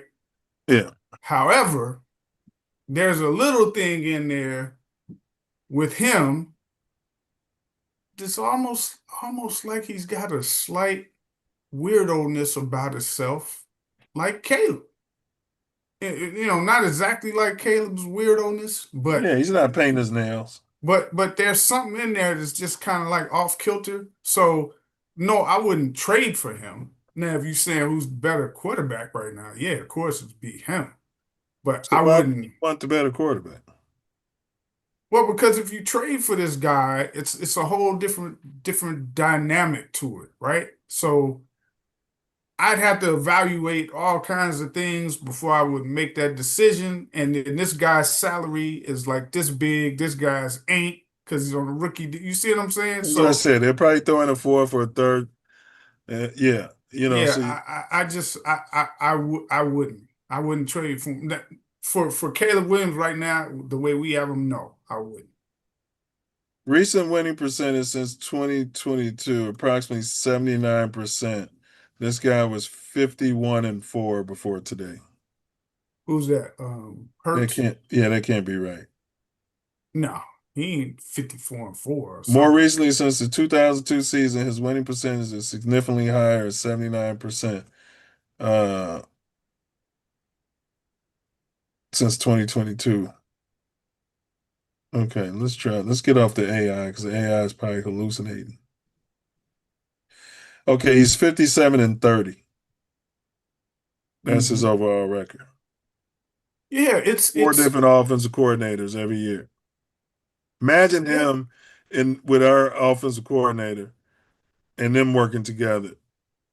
And you don't have to deal with Caleb's decision-making issues, Caleb prancing, sashaying around, not balling out, not, getting that extra yard when we need it. That's the type of shit Hurts does, man. He's playing the football game to win, bro. Yeah, I'm not knocking Hurts per se, but if you just ask me right now to trade him for Caleb, no. Um, and because I'm not watching Philadelphia all the time, so I'm not knowing the ins and outs of their team. But when you hear these things coming around about him wanting to run stuff his way as far from what they're telling him to run, I'm like, whether it's true or not, who knows? Because like I said, I'm not paying attention to them like that. But just But he right was winning. now, but that winning thing that you keep saying can be based on their defense is winning these games, man. Their defense and special teams. You got to account for that. Now, yeah, you got the quarterback back there. He gets credit too, but that's not necessarily on him. Like I said, this year in particular, that That's what defense. the Justin Fields guys were saying, man. If you build a good enough team around your quarterback, it doesn't really matter what he's doing out there. He just needs to manage the game. You And can, you can win that's and you can true. win NFL games. That's true. Because only 5 teams are going to have a top 5 quarterback at the helm. The rest of them are going to be lucky to be just what we just described. That's true. But if you look at Caleb Williams, and this is his second year, what did Jalen Hurts do his second year in the NFL? You tell me that. He started balling that year. That's what I want to know. The What first did he year do? he was on the bench, playing behind somebody. Nick The second Foles. year would have been 2021. It came in 264, 190, 326 yards, 387 yards, 198 yards. Is that touchdowns? No. I don't know, but he did good that year. But they just been on his ass. I'm just saying 57-30. You're right. We can't give him all that credit. But I don't know. I would make the move. But the poll, Ace, I'm gonna ask you the question, then I'll reveal the poll results. Who are you? Would you trade right now? Mm-hmm. You're in charge of the Bears. You get a call for Philly, and they're saying, "Hey, what up, jackass? Thanks for Jalen Carter." And you're gonna sit there and take that. And then they're gonna say, "Hey, we're offering you Jalen Hurts for your nail painting QB." Mm-hmm. And maybe they'll throw in a 4th-round pick, because Diesel raises a point, the salary. You're taking on Jalen Hurts' salary. So you might need to move off somebody, and you can use that pick to now go to the draft and address whoever you're moving off of. Do you trade? Do you trade Jalen Hurts for Caleb Williams? Caleb Williams for Jalen Hurts? Yeah. So I agree. Hinks agrees. Diesel, who's moved off Caleb, won't do it. I mean, No. he's a young quarterback, and you're bringing because in because a Super Bowl winning quarterback. I mean, you basically whose Caleb record is on 57-30, I think. a season and a half Mm-hmm. against a guy who's been in the league 5 years, and the salary is a big part of that because you're not going to be able to do a lot of things that you want to do or be able to do without that salary that you're Okay, paying him right now. take the salary out of it. I still wouldn't. Great question, Ace. So this isn't about, it's about because he's black. No. What color is Caleb Williams? No, Martian? Is he Martian? Yeah, he's Martian. Okay. Well, if he's Martian, then that dude, Jalen Hurts, he ain't too far from it, so he could be from Venus. Okay. So So you wouldn't want a Super Bowl MVP right now under Coach BJ with this talent we got in the Bears. You just wouldn't want it. No, not by the way he's playing this year right now. No, I Now wouldn't. Diesel's not off, according to the poll. Half the people say they'll do it, and half the people say they won't. Half of them are bandwagon Bear fans who just hopped on the wagon as of lately. Now, if you I ask know, me I've like seen it, at the the beginning of the season or something like that, that's different. But at this point, right now, nah, I wouldn't want him. So if they would have called you at the beginning of the season and made the deal, Diesel, you would have done it? Depending on what the deal is, possibly. Depending on the deal, possibly. Yep. The guy coming out winning a Super Bowl MVP, you'd have to think about it. Yeah. And should have had the MVP in the first time he played. I mean, that's like he should have had 2 Super Bowl MVPs. Ace, when you was gone, he waxed poetically about how the special teams and the defense has been winning for the Eagles. And this year, and the JF1 guys were saying, you don't need a flashy, drop dead gorgeous quarterback to win in the NFL. Weren't we saying that, Ace? Weren't we saying that? We can't running back. You can. We can't keep going. I've said that. No, I've said that you can win Super Bowls. Wins and losses was a quarterback stat. Quarterback stat. Yeah. No. Yeah. Baltimore Ravens won with goddamn Trent Dilfer. Correct. So Eagles won with Nick Foles. And this is what we were saying, but when it was all the JF1 talk, it was wins and losses were quarterbacks. That might not be you. Everything that you're asking right now is nothing but an indicative reference to JF1 not being here. That's all that this whole thing is that he's asking, not you, him.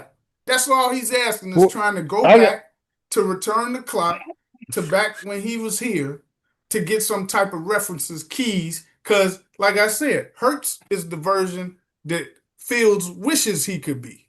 I got to go back to the compliment you made about Trent damn Dilfer winning the Super Bowl as opposed to that defense that they had in Baltimore. That's my whole point. You can win a Super Troy Bowl. Aikman being a legend when they had dogs on defense and a dog running back. My whole point. You can win. Chicago Bears being the best, 85 Bears being the best team to ever lace them up. And we didn't have somebody throwing the ball around for 4,000 without yards. a top-notch quarterback, it can be done to win a Super Bowl. You have No, you were saying you got to have somebody when you're down in the fourth quarter. They can come back and bring you down. You were saying all that. You still need people that can make plays in tough games if you're in those tough games. But if you got like an all-world defense, you ain't really going to get put in them situations. You ain't going to be in that situation. You hear this, Ace? Yeah, I think we're getting some progress. For the most part. I've been saying that forever. You know. Oh, my God. Oh, my God. Look at both of y'all. Butt buddies. One got the centerfold, one got the final page. He was trying to put this team together with the dog of a defense. Like the Dallas Cowboys did when they had all those draft picks and they brought all them horses in. Every reference is to JF1. Anything that this man says, JF1 will be gone by now. He's been gone, but you guys won't let it go. He keeps making these references with these different questions because he's trying to come at a different angle. But I'm on to his tactics. I'm on to your tactics. That had nothing. This poll had nothing to do with and JF1. He's not come. Yes, it does. The poll didn't say would you trade Caleb for JF1, and that might be next week's poll. Ace. I know what you were up to when you asked the poll. It had nothing but JF1 undertones when you asked that question. We just might ask that. All right. Hink, go ahead with your final words, sir, and then we're gonna throw it to Diesel. Yeah, you know she's in the other ear telling you come get this. It's dinner time, right? Hot water cornbread. Right, and grab that lemonade that's been sitting out there in that sun all week. You know what I mean? Yeah. He got a mute button pressed. We can't hear you, bro. I want to challenge everybody who can afford to or who's willing to go, man, and get an angel tree. Give back to those who are less fortunate, especially around these hard times right now. People, I'm sure, needs a lot of help. Me as a young man at the age of 9, and my brother at the age of 8, we both was recipients of angel trees. So I do it every year because I always go back to that moment when I was less fortunate and I was blessed. So I always believe in giving back, and that's my form of giving back. Not only just financially, but I like to give back my time by actually handing out the gifts that everybody's collected. So if you have the whereabouts, the opportunity, and the time, definitely do that. I would definitely share with you, brothers and sisters who are able to do it. Go ahead and do it. But as far as my final thought, man, I wish every last one of y'all happy Thanksgiving. Enjoy your family. Tomorrow's not promised. We all know that, right? So we got to make sure we take care of ourselves as black men. Make sure, man, if you're a man of a certain age, make sure you get your colonoscopy, your prostate check. You know what I'm saying? Do what you got to do. Make sure your A1C's in order. Go get a full physical. Do what you got to do. And the most important thing you need to have is your mental. Because around these times, these are hard times for a lot of people. So if your mental's right, man, do something to get it right. Where you got to get around a group of brothers who's going to encourage you, help you, and uplift you. Do that. If you need actual therapists or counseling, do that. Whatever you need to do that for yourself. And I'll leave it there. You see the mental warfare that I go through with these two? Great words. Did you hear that, see Diesel? If you need mental health, get you some mental health. You heard every him? week with these two. Diesel, come on through. You see, I got a couch behind me. I got you, brother. Yeah, you got a couch behind me. But Diesel, you need to be regressed. We're gonna put you in sitting right there. Who's gonna jump on my head when I sit there, right? So man, he's got 4 Special Olympics gold medals and 1 bronze. Hey, congratulations, Diesel. Yeah. And they were the officials who tried to cheat me out of the medals. You know? Tried to cheat him out of it. He's like, this guy's not retarded. That's diabolical for them to cheat you out your Special Olympics. Out of Special Olympics. That's crazy. Ain't that crazy? Hey, bro, before you go, man, what are you grateful for? Man, look, another day above ground, brother. Again, I'm going to say it again. Tomorrow's not promised. So, man, be blessed and enjoy your lives, man. Enjoy your family. Love up on your family as much as possible. Yes, sir. Can we get a bear down and a FGB out of you? Hey, bear down. I'm calling for the upset next week. Let me do it right now. We're going to win on Black Friday. The hell with Jalen Hurts, even though I want him as my quarterback. But we're going to beat the Eagles. So you're changing your prediction? Man, I'm not, but I'm just hoping. You got to keep hope alive, right? You got to keep some sense of hope. All right. You know what I'm saying? I got my fingers crossed on the situation. He ain't going to change his position, though. His prediction. I ain't no fool now. I ain't no fool. I feel you. All right, fellas. Y'all be easy, man. Have a good one. Yes, sir. Peace and love, bro. Happy Turkey Day. Yeah. You brothers. She probably basting that turkey already. Yeah, she got them biscuits sitting right there, tempting. Brian, I know you're doing your show, but you smell these biscuits. Try these biscuits, because I want to see if these biscuits. All right, Diesel, go ahead with your final words, Chicago Simeon. Final words.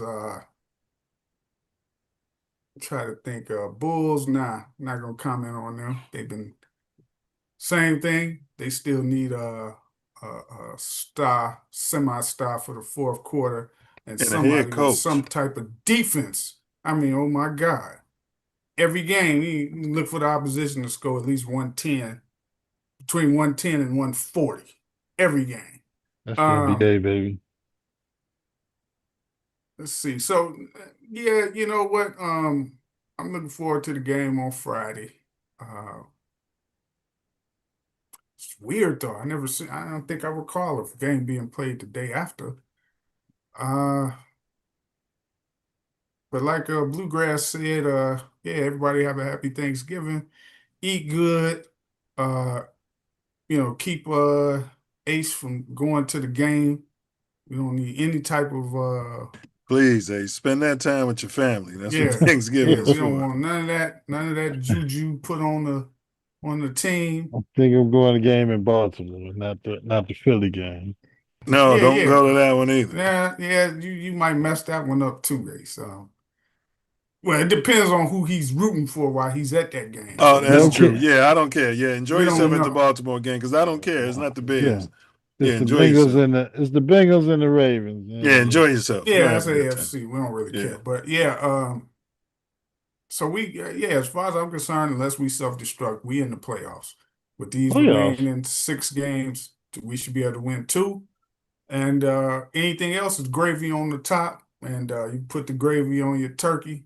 I don't even like eating turkey on Thanksgiving. I prefer the ham. But yeah, other than that, that explains a lot. Yeah, it does. Oh, what does that mean? You like plucking, eating turkey? You like plucking, eating turkey, dry turkey? You like yeah, go ahead. You enjoy your Thanksgiving. We'll talk to you about it after Thanksgiving.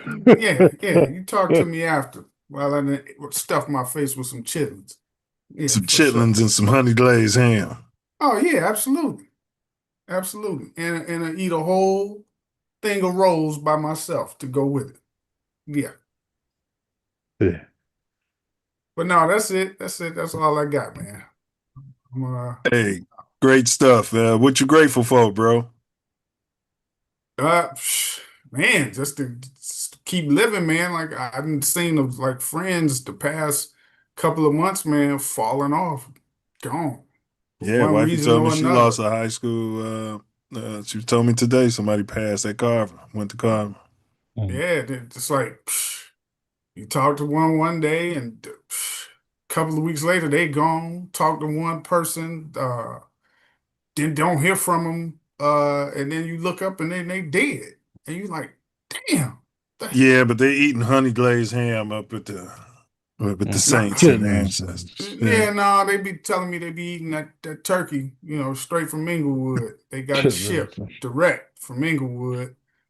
This And guy, say he's they got feisty it. today, They ain't got he? it. They got it. They got it. I mean, I don't know what I said wrong. They got I just it. said they eating honey glazed ham They in get heaven. that turkey blessed by a pig little feet and league greens. coach. Yeah. They get the turkey blessed by a little league coach who come around in a father's outfit, traveling to. But we do turkey legs. We don't NFL waste the games. whole bird. You guys, and that's Yeah. unless you're cooking the meal for the whole family, don't waste the whole bird and cook a whole turkey. Yeah, but no, I'm thankful. Like I say, just to be here and the people that I know to still be here. Because I'm telling you, when I tell you, I got friends and people I know that's Gone. quit all within the past couple of months, and you would never think anything. I got a boy, he live in Seattle now. His brother just passed. Younger. Well, I say like maybe 10, 15 years younger. Gone. Out of the blue. So yeah, don't take it for granted. Like Bluegrass say, I tell people now, man, like, look, I don't care. Live each day to the fullest. Because you don't know if you're gonna make it to the next one. So if you want to go out and party all night and and hammer yourself and come in comatose to work, I'm not gonna knock you. And eat swine. Yeah, I ain't gonna knock you. Live your life, because you don't know if you're gonna make it to the next day to go say prayer. Eating Eating healthy. Yeah. You're gonna mainline MEP, mainline some crack cocaine. Yeah. Eating healthy. Yeah. See if you make it. Even Mercer, didn't you say you stopped smoking? Yeah, bro. Yeah, It's been July, so August, September, October, November. It's been over 4 months, fam. No, that hypnotherapy is working for you, huh? Cold. I went cold turkey. Speaking of turkey, I went cold honey glazed ham, bro. Yeah, he used that hypnotherapy. He ain't telling everybody the truth. No, I didn't do that. I ain't do none of that. Just stop. Yeah, just stop, bro. That's it. Hey, I know them weed shops is mad now. Like, oh yeah, their revenues are down 33%. Yeah, there he is right there. Hey, you ain't coming in? You can have it for free. We give you a nice sack for the free. Get you back in. Yeah, but it was more so the Black and Miles than the bud, though. You know what I'm saying? So I've been thinking about maybe I'll do some edibles at some point, just here and there, maybe for the holidays, but not no smoking, bro. My lungs feel good. Nah, that's good. That's good to hear. I might even be able to swim now, bro. You know what I'm saying? I might join the Navy and I can hold my breath underwater and you know what I'm saying? SEAL team. Yeah, SEAL team. SEAL team 9. I go to the point with Diesel and jump in there where it says danger, no swimming, where I almost drowned when I was 13. I think I can do that now. Full circle. Yeah, go ahead. If that's what makes you a soldier, makes you happy. Yeah, but that's all I got, guys. I'm out of here, man. I'm about to catch this evening game. Peace. Hey, bro. Peace and blessings. All right, y'all. Be safe. Happy Turkey Day. Yeah, don't be the turkey. All right, Ace, go ahead with your final words, brother. Well, he ain't eating no turkey. He eating, what'd he say? Yeah, don't be the honey glazed pig. Pig and some chitlins and yeah. Yeah, there's another powerful victory for the Chicago Bears, and I'm glad I was able to watch the game today. I'm leaving in the morning to go see my family in Maryland and enjoy Turkey Day as a family with my aunts and mom and sister and uncle. What I'm thankful for is being able to celebrate all of my elders and speak of my ancestors and talk of stories of years past.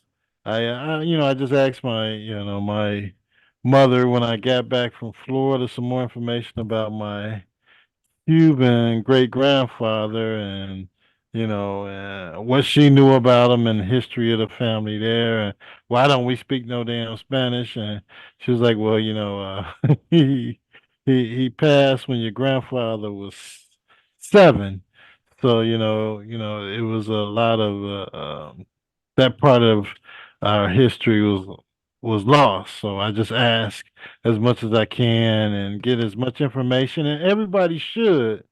We're all talking about everybody's on TikTok and Facebook and Instagram and worried about other people's lives and how they're living and what they wearing and what challenge they got. Learn about your family, learn about your history, learn about your ancestors, learn about your uh family and the way that you can bring up your next generations, your ancestors before you, and so you can teach your siblings Thanks. and youth underneath you. Because if you don't tell them, how will they know? It's gone. The history's gone. Yeah. So, that's my motivation for this for this turkey day. I always ask these questions, but I want to probably make it into a family tradition every year to garner as much information as I can from my aunts and my mom and all my relatives anytime we get together. My father's side is pretty much gone, so I want to get as much as I can from my mom and my aunts and everybody that's still available to give me some history on my ancestors while I can, and while I can spread it to my children so they have the same stories and more for their children. So that's what I'm grateful for. That's my final words. Everyone, like Hank said, love your family, love on your family. People like to get loaded on Turkey Day and get in arguments, and there's no reason for that. Yeah. And call Get an with your Uber. family. Yeah, yeah. Get with your family. Love your family. If you got to go home, call a Uber if you can't make it home, and everybody know that you shouldn't be driving. Insist that they shouldn't be driving, or put them a pallet, or find them a room or a spot or whatever. But make sure you love your family, your immediate family, your second cousins, your third cousins, your fourth cousins, because you never know who you won't see at the next holiday. So, um, 100%. happy Turkey Day to all of the TATN family, everyone that's listening.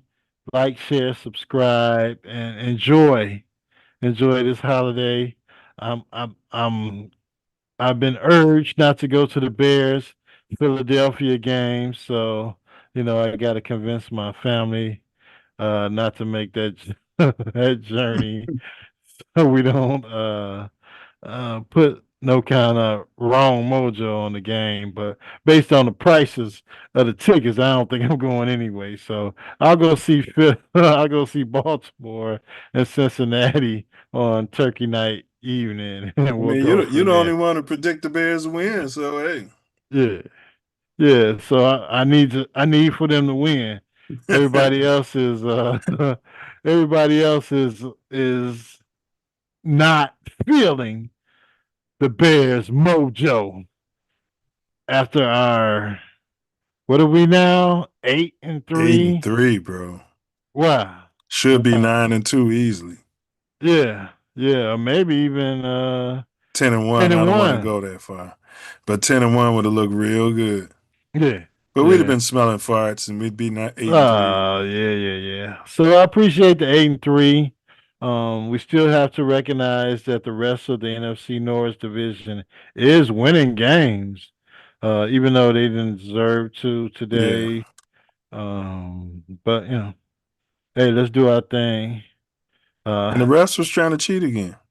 Well, I mean, not as much as they normally do. I True. think with the notoriety of the Bears and them being in first place, they might be ratcheting down on the heinous calls that they make. No, we were just going up against colored Corch. Oh, They're it's not gonna just, get that black son of a bitch too much. You know it's just like us playing the Raiders, huh? yeah. They want him Yeah, out of there. yeah. I got you. But yeah, those are my final words. Bear down, FGB. Happy Turkey Day. Sending love out to my friends, family, co-workers, all the regulators, all my people, all the TATN family. Enjoy this holiday. I hope to see y'all on the other side. Keep yourselves safe, and that's my final word.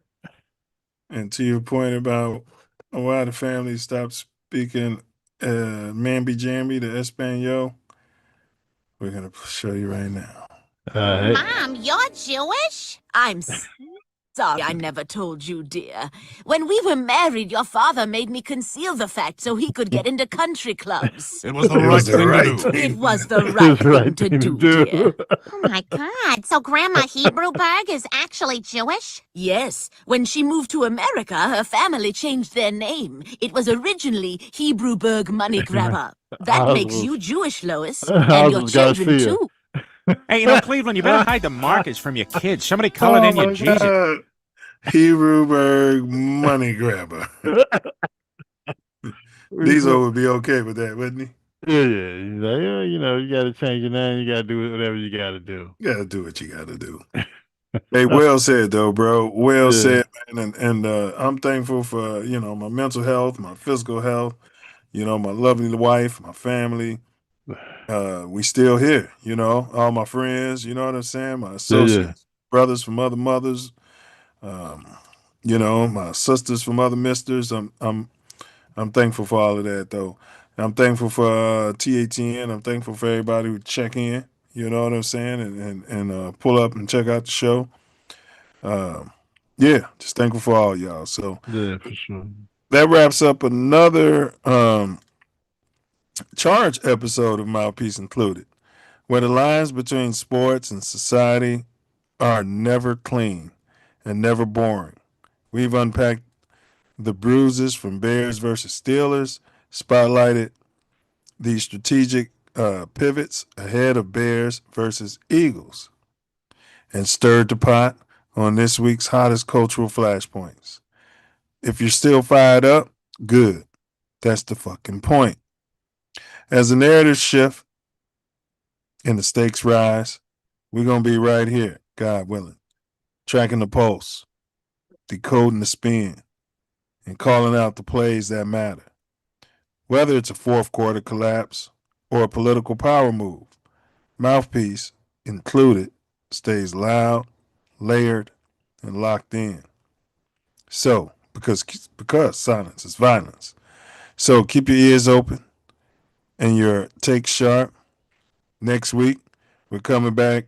Oh, we got to talk about next week because that's a holiday. Next week, we may come back with more fire, more fallout, and more fearless analysis. Until next time, stay sharp, stay skeptical, and keep your third eye on the ball. The game is never just a game, and it's always on. And we'll be here to call it like we see it. This ain't just content, is connection. And it means more because all of y'all are here. So stay locked in. We appreciate your support and enthusiasm for this pod. If you have any questions, concerns, or need further information, feel free to reach out to us. The email is in the About section on the page, or you can text or email us if you already got the 411. Stay tuned, stay passionate, bear down, and as always, until next time, Ace. FGB to the highest level of FIVity. And if you don't believe that, don't get on the bandwagon, which a lot of you Bears fans are on right now for our 8-3 Bears, but FGB. Yeah, we want our Silverback. And I heard there's a lot of Fairweather fans rolling around the city, and everybody's a Bear fan now, huh? You wasn't seeing none of them the last 5, 6, 7 years, was you, Ace? No. No. I mean, when I go to other cities and, I see the Bear fans that travel, people like Bear Down and blah, blah, blah. And when I was at the Super Bowl, even, people that didn't have any paraphernalia on come at you like Bear Down. But now everybody's got a jacket, T-shirt, hat, chain, everything. Ty, he's a big Bear fan now, ain't he? What's up, Ty? Yeah, professing their Bear allegiance and, Yeah, what's going on the thread? You told somebody to take a big cup of STFU. I'm like, yeah. Coach talking about what was he saying? Yeah, well, the next 2 games are important. Now the next 2 games are important. Yeah, they got to show that they're they playoff worthy. And if we don't win those, it's dire straits. I told you they ain't gonna win another game. They ain't gonna win no more games. I said it. Yeah, they're gonna be 6-11. 8-9. No, I Coach, said it. we 8-3, dude, and we gonna win 1 or 2. Or we probably win the 2 next games. I tell you what, when you and Diesel picked 11-6, I thought y'all was sniffing the Homer glue, but y'all might be on, man. I still said 10-7. I thought that would flirt us with the playoffs, but 10-7, you solid. Yeah. 10-7 in the NFC this year, you punching you a ticket to the playoffs, bro. Yeah, and we got I thought it would take a little longer for them to learn how to win games. I didn't think that they would have those 5 fourth quarter comebacks. And, but we must have known something because we all predicted these W's before the season. Yeah. We knew the talent was there, and we knew that the previous coach was a complete buffoon. Yeah, is that too much? Idiot. I mean, yeah. I mean, we knew he was an absolute idiot. Well, he changed his hair before last season. Remember, he got a new look. He had a little beard. Yeah, he had the salt pepper gray going. Yeah. I'm like, oh shit. Had his barber at Hallis Hall and invited you out to his house. He went to Bo Nix, Bo Ricks, or whatever they call it. That's where the fuck he was going. Whatever he thought he had going on, and we knew he was an absolute non-starter as far as our season was concerned, and they should have changed his coaches last year.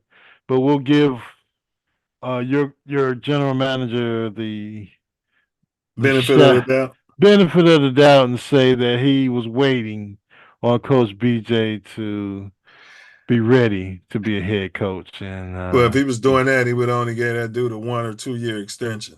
Absolutely, double down on him before he even had to double down on him. Yeah, we could have did something else. We could have had Colored Brown in there for 1 year. Look, this is a 1 year flyer. Yeah. You know what I'm saying? We're Prove going yourself. Right. He'd have took the job. Shit, I would have took the job. Yeah. Or whatever, however many millions of dollars you were going to give me, and all the Bears gear I could take home. All the Bears gear, unlimited Bears gear. Right. But fortunately, they're winning in spite of a lot of injuries, a lot of growing pains, and a tough schedule. People say, yeah, they only play such. Man, every team they play is playing to beat them, and all these latter games in the season are teams that are allegedly better than the Bears, but the Bears are coming out every week and standing up to everybody. In her living room Saturday night. I forgot to ask you this. Well, They're completely. And you guys, we're closing out, but it's short. Fuck. Here we go. Yeah. He's out for the season. What the hell's going on? He's out 2 games. Mm-hmm. At least he's missed already. But they threw the flag. They picked up the flag, Ace, and this dude wasn't fine. The league said that was totally. And he has been taken. I don't know, but is it me? Was that you didn't have a problem with that hit? No, I mean he was sliding. There's no way they should have been even going after him. You see him sliding. They should pull up, right? They should have to pull up. Yeah. Well, yeah. I'm a Chicago Bear quarterback fan, and we don't get any of those damn calls. So. Well, Tom Brady would have got that fucking call, and the guy would have been suspended 4 games, and Stephen A. Smith would have been talking about he shouldn't be in the league. Yeah. And his bosses told him to say it. They looked at the tape last night. And my bosses called me. Yeah, he's so beside himself now, man. That motherfucker, man. He don't even try to hide it no more. They say this is egregious. And my bosses said there's no way that you should be able to get away with something like this in today's NFL. The camera on me. I want to see my big lips. And my bosses called me a nigga, and it was and I shouldn't have to be listening. And this is all that his fault because he's not controlling himself out there. Ooh, this is unbelievable. Yeah. All right. Yeah, so I thought it was me, but all the comments said it was a legal hit, but there's a lot of KKK in the comments. No, it wasn't no damn legal hit. I mean, you sliding. And the NFL player knows, right? You just pull up. Yeah, I mean, you talk about this in the off season, and the reason that these rules have been changed. Quarterback slide. It's to protect the quarterback. Yeah, so they don't get hit.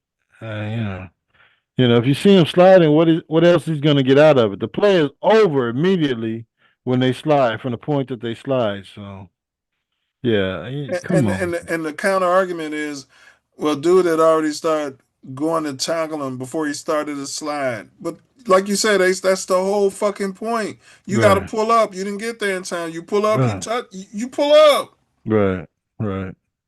Yeah, right. That is the reason for the rule, that you go over this in training camp. You go over it with your quarterback, so you know not to hit your quarterback, especially when they slide. And you should know that another team's high-profile quarterback, that you shouldn't be attempting to tackle when he goes feet first into a slide. So if they're allowing that, they need to just go ahead and ban the slide, because you're making me vulnerable out there. Missed those passes today, and it was frustrating. You know what I mean? I could throw my hand up and the play's over. That'd be, I guess, safer. I don't know. Yeah. How about that? I just dropped the ball. You know what I'm saying? And the play's over. They still gonna hit them. Yeah. It depends on the refereeing crew. Yeah, and the hue of the quarterback. Yeah. Put a shovel on the ground. Breaking my heart, man. Yeah. They don't believe in forward progress anymore. Stadium and FG and your little, you probably have halter top night, fingernail night, fingernail paint night. You get your fingernails painted. Yeah, I'm not going out there, man. Yeah, I go watch them out of town before I go to damn Arlington. All right. You find yourself sliding through. You might be in LA. On Florence and Normandy. Hey, homie. Hey, man, come here. You better. You might be in Chicago. Woo! Dipping down Ashland. You better. Chill back. Check your 6. Double check that blind spot. Use that blind spot assist. TATN, TATN, TATN. Better guard your grill. TATN. Guard your grill. TATN. Mouthpiece included. TATN. Bear down. TATN. Damn. Knuckle up. TATN. Mouthpiece included. And don't forget to. Don't forget it, baby. And don't forget to. Whatever you do, don't forget it. Like, share, subscribe. Hey, Butterfly. Forget to bring your mouthpiece. For sure. Don't forget it. TATN.